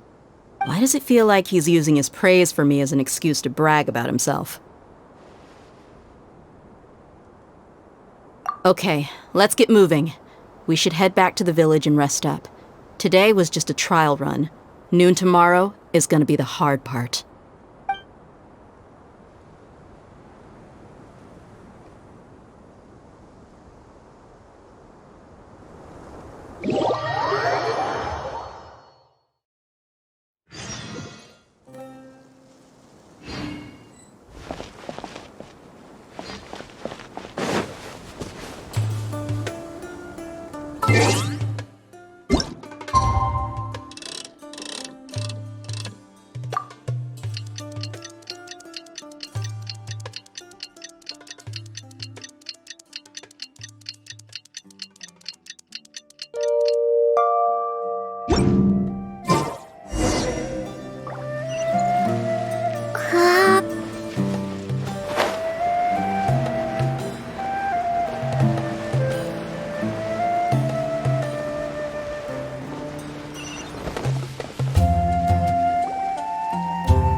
Looks like we have everyone here. Isak, are you sure you want to come with us? I'll watch from a safe distance. Dia, I want to be there to bring Grandpa home. Okay, let's go then. Dia, wait. What's the matter? I heard that you were quite reckless yesterday. No more of that today, understood? Or I'll be very upset with you. Fine.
They got here before us.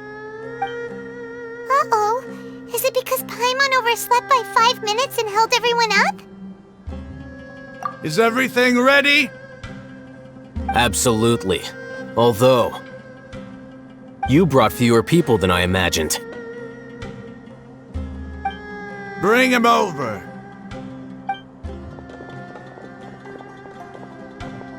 Grandpa!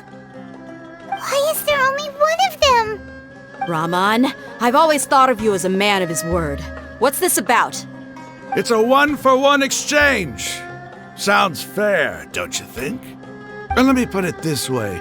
Agreeing to any kind of deal with the Dendro Archon's people is already a huge compromise on my part. Don't you think you've asked enough?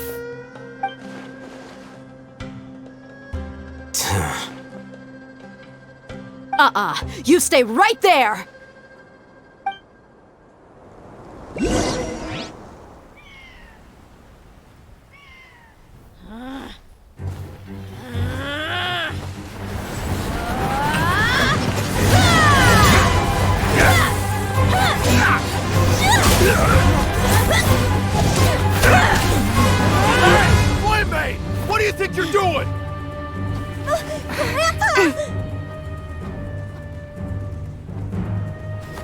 see this blade here? You coward! Why are your hands shaking? Wait a second! It's a earthquake!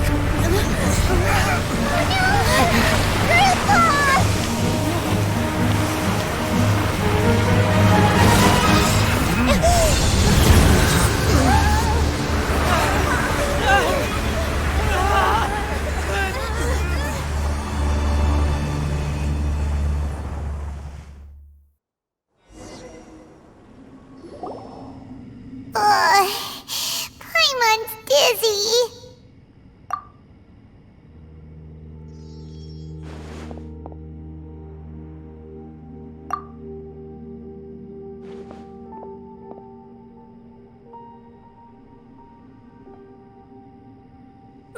This day's going just great. What a nuisance. The sand dune collapsed. I saw an energy field. The village keeper protected us. It glowed green with Dendro. Just like you said, it may well have been the remains of Lesser Lord Kusanali's power inside the scholar's body.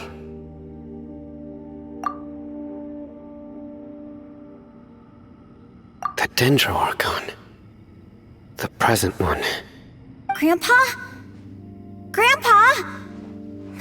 Oh no, he's getting confused again. Hey, look around you. Did there used to be a temple here?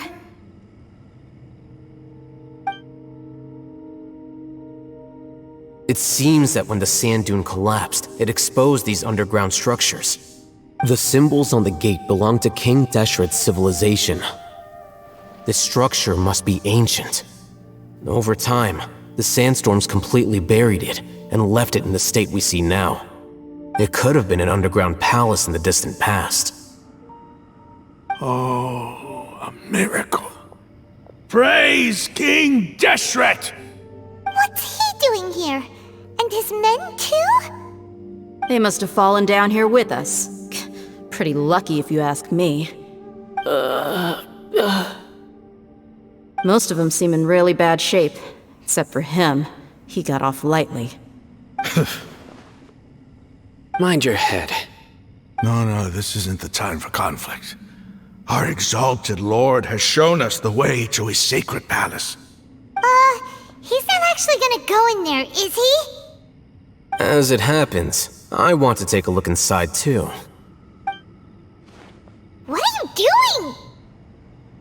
Don't you think it's curious? 1 minute, Lesser Lord Kusanali's power protects us from harm, and the next, remnants of King Deshret's civilization appear. 2 major deities are vying to showcase their power to us. It would be a shame not to witness them both. Paimon thought you weren't interested in gods. Indeed.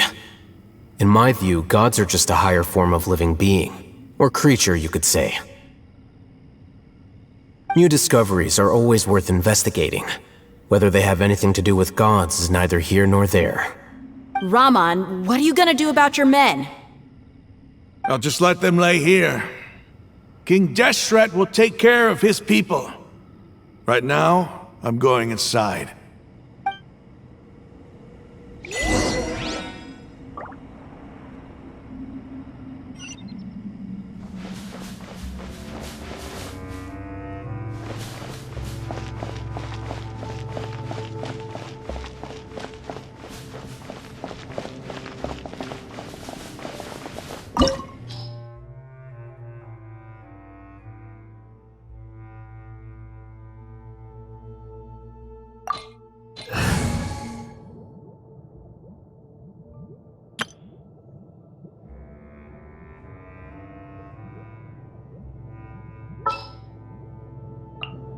Something's come up?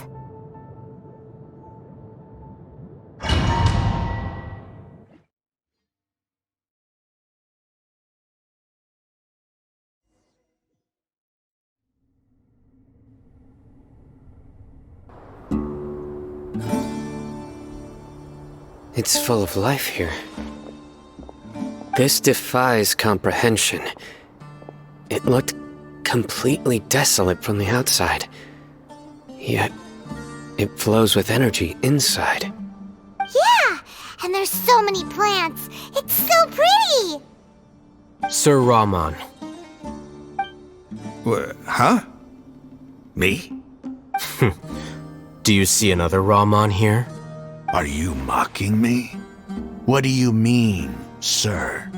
Interpret it however you want, but there's something I'd like to draw your attention to.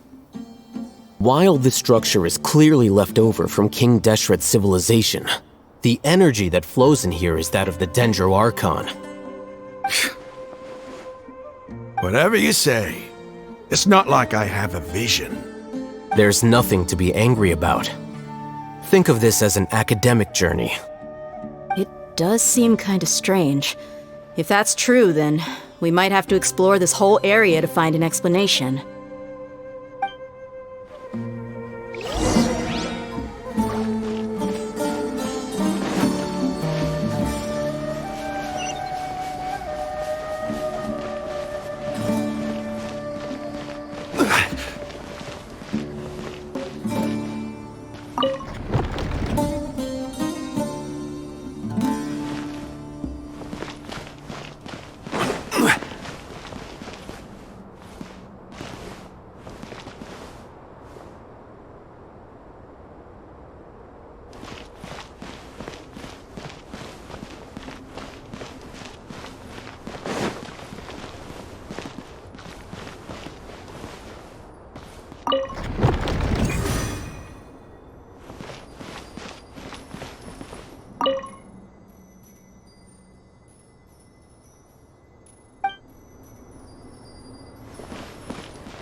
Solidify! Motion to compel! Incoming!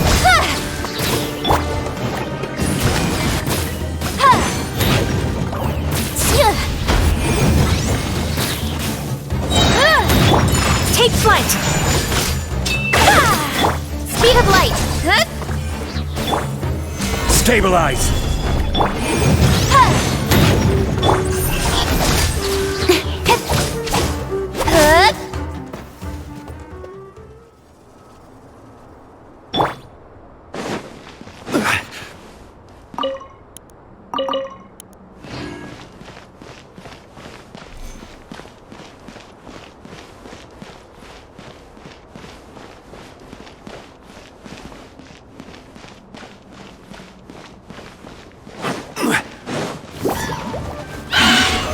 Solidify! Wrap up the flame! Boom! With sword comes shadow. Whirling snow! Incoming! Incinerate!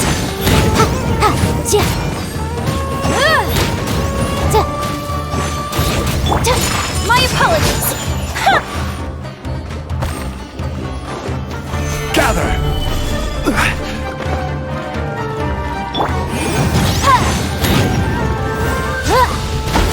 Don't blink!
Stabilize! Order guide you! Motion to compel! Incoming! Hey! Nowhere to hide! Boom!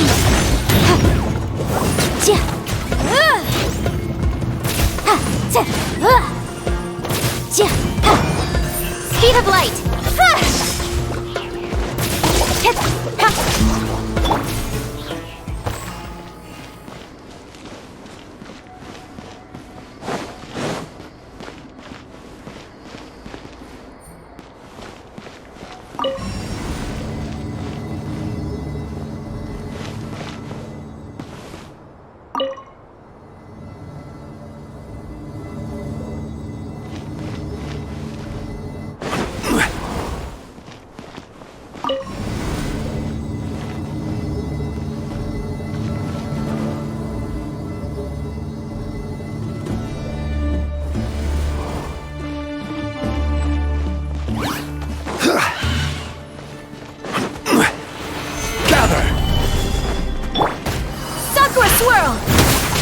Take flight!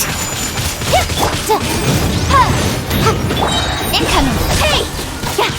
Time for your arraignment! Whirling snow!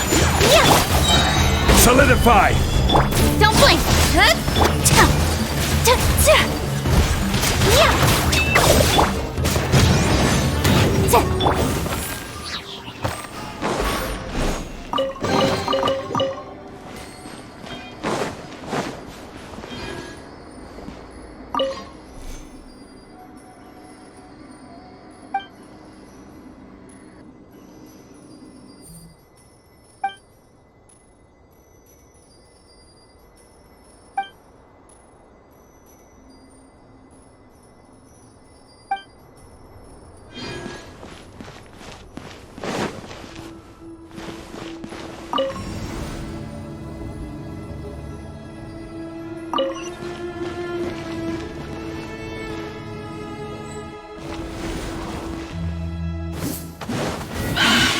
Stabilize! This is order!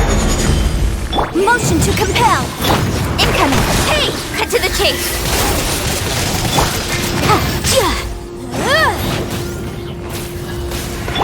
Take flight! Boom boom!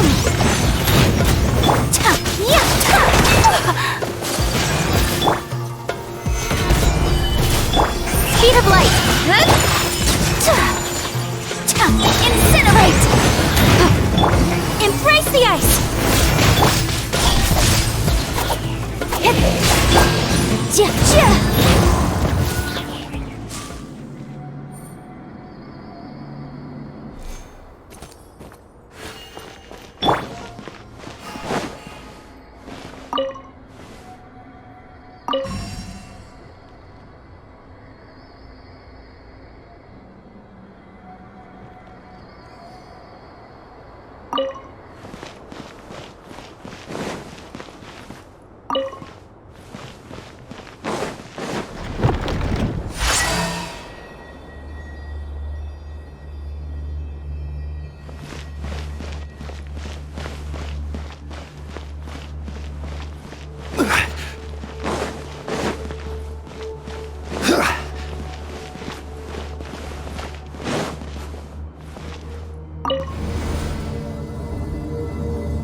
Now that's a sight to see. King Deshret's splendor surrounds us. There's so much vegetation here. It's different than what I expected. Sure are a lot of plants for a desert. That's what I call divine providence of King Deshret.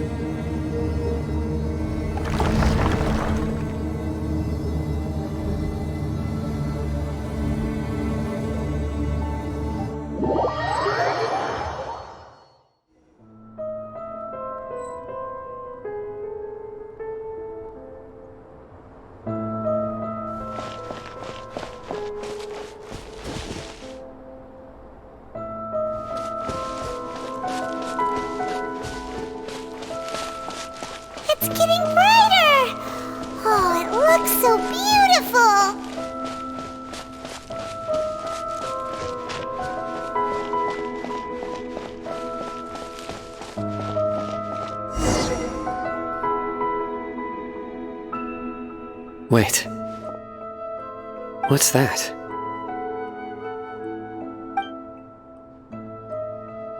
A load of flowers. And it looks like there's something among them. These are King Deshret runes. They left something behind. Yes. It's an elegy written in an ancient script. What does it say? Here lies our faithful priest Kasala. His wisdom is a miracle among the people, deserving of high praise and admiration. You can read ancient King Deshret script? Of course. Every student needs to master at least 20 languages before they graduate. He's not serious, right? There's still something off about this place. The elemental energy here is too concentrated. The scent of life. Is it trying to tell us something? Is this it? Analyzing.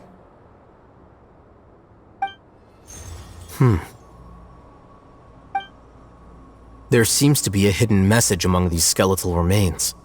Excellent. There's a device from King Deshret's civilization in this gravesite. I'll transmit the information over and project it for everyone to see. Isn't sharing knowledge against the Academia's rules? Yes.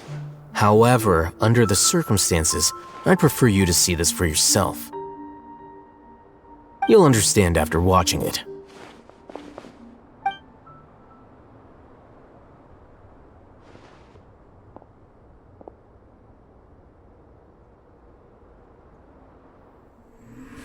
Civilization is born of knowledge, but so too can knowledge be its demise. A disaster caught us unaware. It was knowledge that did not belong to this world. King Deshret brought this forbidden knowledge into our world, and it quickly spread like a plague. People's minds were filled with crazed whispers. Dark gray scales spread across their bodies. Even the land was stripped of its vigor. Only a desperate, deathly silence remained. Were it not for greater Lord Rukkhadevata from the forests, the damage would have been irreversible. She summoned the priests to build temples and infused into them the divine power of life. The disaster was miraculously tempered, and the embers of our civilization were preserved in Aaru village. Alas, the miracle could not last. As long as forbidden knowledge continued to exist, it would forever blight this world. In the end, the proud king of the desert, my eternal lord, chose to sacrifice himself. I have spent my whole life since guarding one of these many temples. But now, my duty is coming to an end. As I close my eyes for the final time, the sight of that noble deity will appear in my vision once more. In helping King Deshret to eradicate forbidden knowledge, she exhausted her strength, and her form became that of a small child. How strange.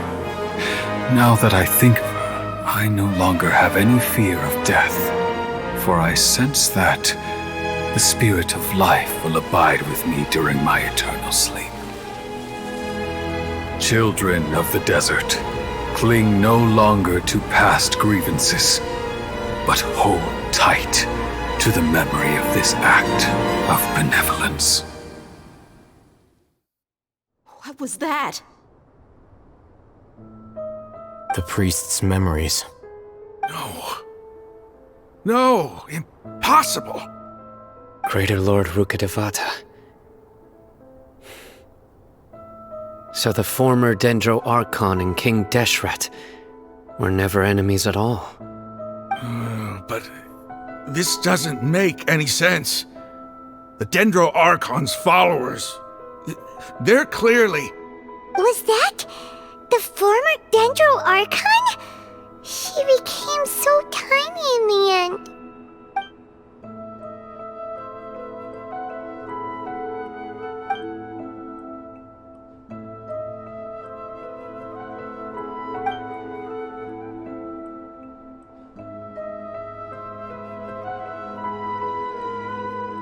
You might be distrustful of the Akasha, but there's no reason for you to doubt King Deshret's technology. You've just witnessed his priest's last words. I've never heard about any of this before. The surviving followers of King Deshret all gathered in Aaru village. Our god did not make mistakes. We refuse to believe any of the rumors. King Deshret's death, the all but total annihilation of our civilization, it was all Greater Lord Rukkhadevata's doing. We saw her as nothing more than a traitor, who stabbed us in the back in our moment of crisis. Just like us humans, fighting, feuding, double-crossing each other to survive in the desert. You were blinded by your prejudice.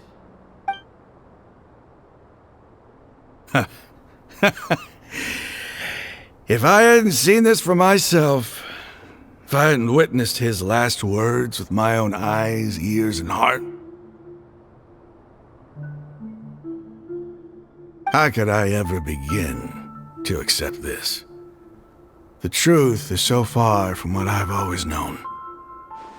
Am I really supposed to believe that after all these years, all this time seeking revenge, suddenly now my enemy is my savior? Raman, that's enough. Give it a rest. You're starting to make a fool of yourself. Dia, tell me, my Aramites and I, what are we even fighting for?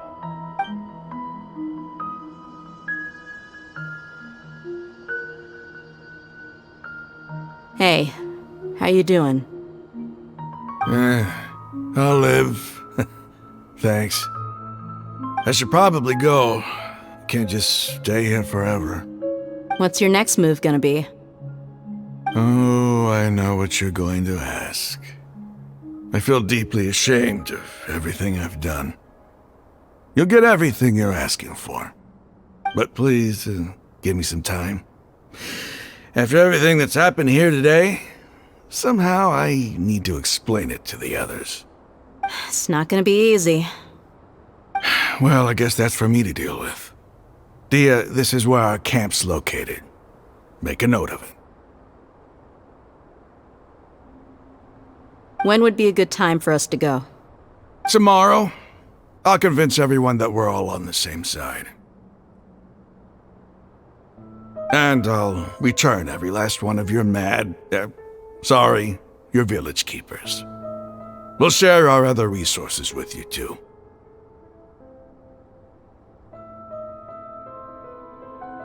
You seem to finally understand that our true enemy is the sages. Yes. The gods never gave up on anyone. It's the people responsible for all this that need to face the consequences of their actions. That must have been rough, but he seems to have figured things out now. Raman's no fool. Being the leader of your own faction in the desert is no easy feat. It's too bad he was held back by his belief in King Deshret, but now that that's changed, I guess we have a few more people on our side. The outcome, at least, is favorable. We should get going too. Let's head back, have a proper meal, and a nice, long sleep. We'll need all our energy tomorrow.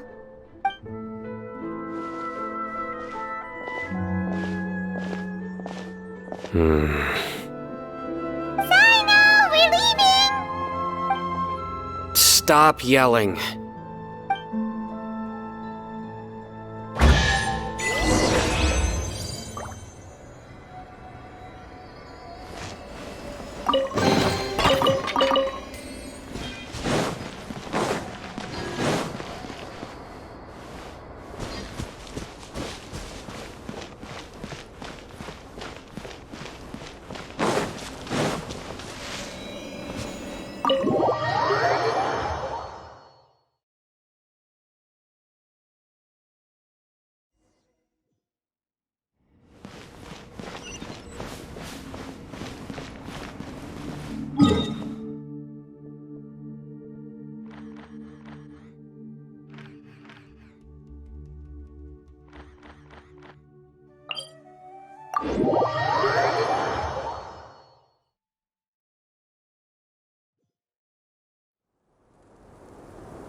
Rahman, we're here. Everything's been arranged. Someone will bring the village keepers back to Aaru village shortly. I guess all I can say now is, thanks for agreeing to help. Don't mention it. I think we can both agree you went to hell and back for it. But we share a common cause now. From here on out, we're allies.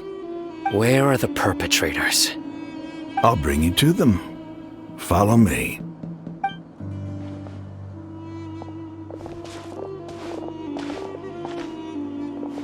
So these are the people who kidnapped the village keepers.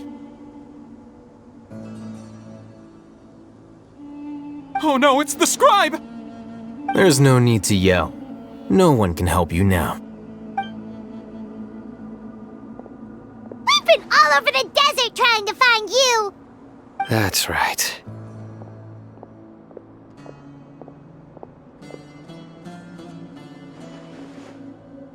General Mahamatra? No, no! Make it quick, please! Swift and painless! Whoa. The moment they set eyes on Cyno, they turned pale like they've seen a ghost! You should have known that I would be coming for you. Wait, we were just following orders! You know what I'm talking about, right? There's no way we could have done all this by ourselves! No, not Cyno! He's gonna tear us limb from limb! I could do worse. Please have mercy! Start talking. Otherwise, I'll have to resort to other methods. So, your superiors have kept you quite busy recently. Why? What are they trying to accomplish? They wanted to extract canned knowledge. Don't play dumb. You know what I'm really asking. They extract divine canned knowledge. Then what? I really don't know how to explain it. Well, you better start talking or you'll be sorry! You don't want to make things any more difficult for yourself, do ya? Be my guest. Huh? Uh-huh? That sure didn't sound like a fancy metaphor or anything. You're serious, aren't you? How did you know? There's no use hiding it now. Yes, you're right. The Academia is working on an important and potentially world-changing project. They are creating a new god. A god that will belong to them and to the people of Sumeru. It may seem as if Sumeru's academics are thriving, but ever since the death of Greater Lord Rukkhadevata, scholarly breakthroughs have been few and far between. The withering of Irminsul has been getting worse recently. The sages have tried everything they could think of, but nothing's worked. I'm always hearing them say things like, if only Greater Lord Rukkhadevata was still with us. Continue. And then, someone from the Fatui showed up. They called him the Doctor. He brought a gnosis and said he wanted to borrow the Academia's research facilities. The Doctor was previously expelled from the Academia. At first, the sages looked down at him in disdain. But when he said those words, everyone's expression changed. He asked them, "Do you wish to create a god?" This is what the arrogant ignorance at the extreme end of academia looks like. First, the Academia spent a long time constructing a divine vessel, which was based on an exquisite humanoid puppet. After that, they harvested dreams via the Zeb-Zerus Festival Samsara, maximizing the Akasha's output. With the Doctor's help, and the Akasha now functioning at maximum efficiency, they were able to use it to extract the power from the Gnosis and convert it into a divine core. Next, they decided that their new god needed to possess divine wisdom. For that to happen, they needed a huge quantity of divine canned knowledge. It adds up. But how do you determine whether the knowledge extracted is of divine origin?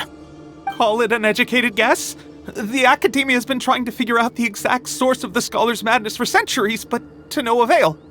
Nobody can explain the cause of this phenomenon. Surely you can see what that implies, Scribe al-Haytham.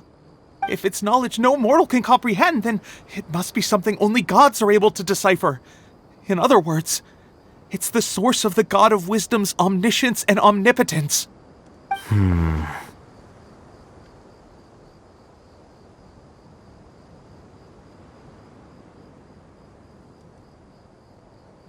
must have noticed by now. The Academia doesn't care about who their god is. It's the ability to exercise control over knowledge and wisdom that matters. It is as if they are cursed with a desire for omniscience and omnipotence that burns in their blood. Some organisms demonstrate phototaxis, and thus orient their entire lives in respect to sources of light. For the sages, their only source of hope is the existence of a deity who embodies the acme of wisdom. This is but a form of phototaxis. For many scholars, the absence of a god of wisdom means stumbling in the darkness for the duration of their lives. Then what does Lesser Lord Kusanali mean to you? Is she not a true god present in this world? If you already have a new god, why try to create another one? From the beginning, the Academia has never treated her as a god. When the Academia first discovered Lesser Lord Kusanali, the newborn god of wisdom, the sages hoped that she would be as wise as Greater Lord Rukkhadevata. But upon evaluation, they found that at the time she possessed no more intelligence than any ordinary human child. The sages never had a ruder awakening. This forced them to accept that Greater Lord Rukkhadevata had indeed passed away. Not to mention that Lesser Lord Kusanali's gnosis had been used to power the Akasha this entire time. By herself, she has neither an Archon's raw power, nor the spectacular insight expected of a god of wisdom. Slowly but surely, people began to forget about her existence. So, this is the path the sages have chosen.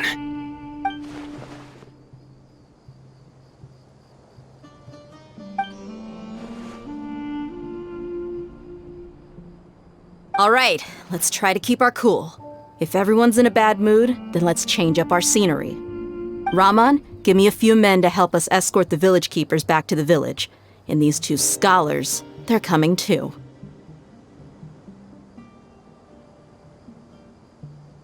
Sure, as you wish.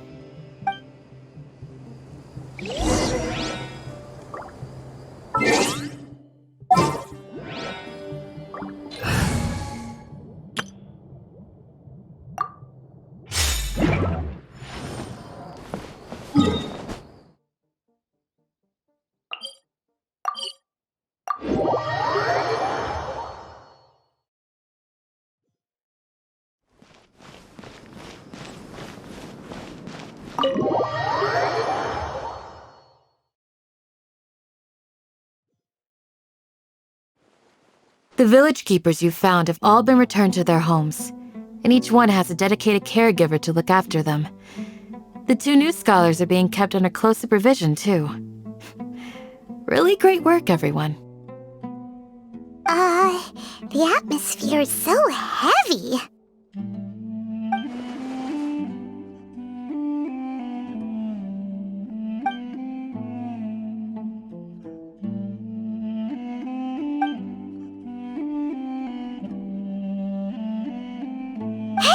Say something! Stop spacing out! Come on, is there nothing left to talk about? In that case, let's all get some water and try to think about something else. Or I can go fetch some snacks. Oh, Paimon's so coming with you! Do you have any plans, Traveler? Gods above, you're not talking about work, are you? So you were still withholding some information?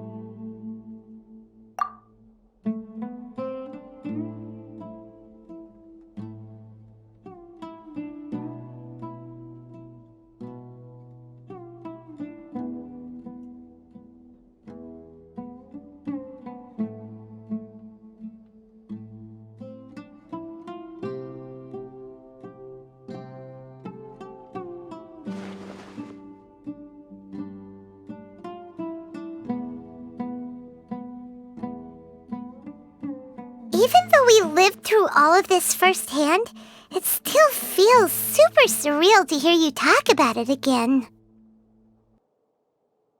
What a whirlwind of a story. I felt like I was holding my breath the whole time.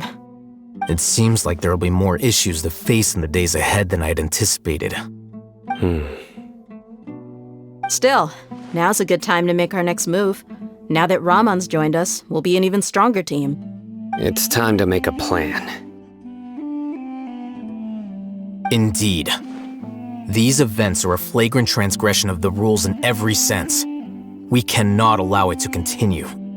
So, everyone, are we on the same page? Crush the sages and rescue our god. That is our ultimate goal. Well, let's brainstorm a little more about what other resources we can draw on. The next time we gather here, we must have a solid plan. Yep, it'll work out for sure.